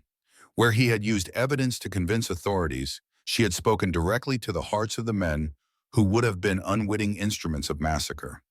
That, he said quietly, was something your father would be proud of. A small smile touched her lips. We each fight with the weapons we have. Yours is justice. Mine is truth. She glanced toward the barricade where Talon and the others waited. It seems both have won today. Ethan raised his hand in a signal of reassurance to the Apache defenders. It was over. Not completely, not perfectly, but the immediate danger had passed. There would be investigations, hearings, perhaps eventually justice for what happened at Red River. The path ahead remained complex and uncertain, but for now a massacre had been prevented. As the sun climbed higher in the desert sky, Ethan Harlow felt something he had not experienced in 2 years, the tentative beginnings of peace. The weight of 7 stones would always remain with him, but perhaps now he could begin to build something new beside that cairn of remembrance. And certainly, he thought as his eyes met Kiana's beside him, he would not build it alone. They had faced this challenge as equals, from different worlds but with a shared purpose. Whatever came next, they would face it the same way. And perhaps, he thought as his eyes met Kiana's across the distance, he would not build it alone. 3 months later, Ethan stood on the ridge overlooking his rebuilt cabin, watching as the first winter rains darkened the thirsty desert soil. The past season had brought more changes than the weather alone, changes to the territory, to the Apache's situation, and to Ethan himself. The investigation into Red River had proceeded with surprising thoroughness, driven by Governor Fremont's determination to bring the truth to light. Hollister faced multiple charges, his military career in ruins. Wakefield had turned state's evidence, revealing details of the conspiracy in exchange for leniency. The Western Mining Consortium had withdrawn its claims to Apache lands, its directors distancing themselves from the scandal. More importantly, a new treaty had been negotiated with Neo and other Apache leaders, establishing boundaries that would be respected by both sides. It wasn't perfect, the pressures of settlement and development would continue, but it was a beginning, a foundation for coexistence rather than conflict. Ethan had testified before the Territorial Commission, recounting everything he had witnessed at Red River and in the months that followed. His own role in the massacre had been examined, but ultimately no charges were brought against him. Instead, he had been commended for his efforts to prevent further bloodshed. The cabin had been his first priority after returning from Tucson. With Martha's help and materials purchased with a portion of the reward offered for evidence against Hollister, he had rebuilt what Blackburn's men had burned. The new structure was sturdier than before, with more windows to let in light and a broader porch facing the western sunset. Behind the cabin, this cairn of 7 stones remained, a memorial he would never remove. But beside it now grew a small garden of native plants, seeds provided by Kiana from the hidden valley. Life alongside remembrance, growth from loss. The sound of approaching hoofbeats drew his attention. A rider appeared on the trail from the east, Kiana, her straight posture and fluid movement unmistakable even at a distance. She rode regularly between the Apache village and Ethan's cabin, serving as liaison between her people and the territorial authorities during the treaty negotiations. But today's visit was different. The negotiations had concluded yesterday, the treaty signed by all parties. This visit was personal, carrying the weight of decisions postponed during the crisis and its aftermath. Ethan walked down to meet her as she dismounted near the well. She wore a combination of traditional Apache garments and practical frontier clothing, a visual representation of the bridge she had become between two worlds. "The rain follows you," he observed by way of greeting, nodding toward the darkening clouds. "A good sign," she replied with a small smile. "My father says rain on a new beginning brings prosperity." "And is this a new beginning?" Ethan asked, the question encompassing far more than the weather or the treaty. Kiana's expression grew serious. "That depends on what you've decided." They had spoken of possibilities during the quiet moments between testimonies and negotiations, of Ethan's invitation to join the Territorial Ranger Service as a liaison with the Apache people, of Kiana's role as her father's representative to the white authorities, of the common ground they might find between these responsibilities, and of the personal feelings that had grown between them, complex and unexpected, crossing boundaries of culture and history that few had successfully navigated.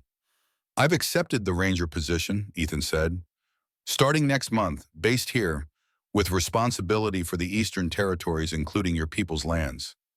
Kiana nodded, having expected this. "And your other decision?"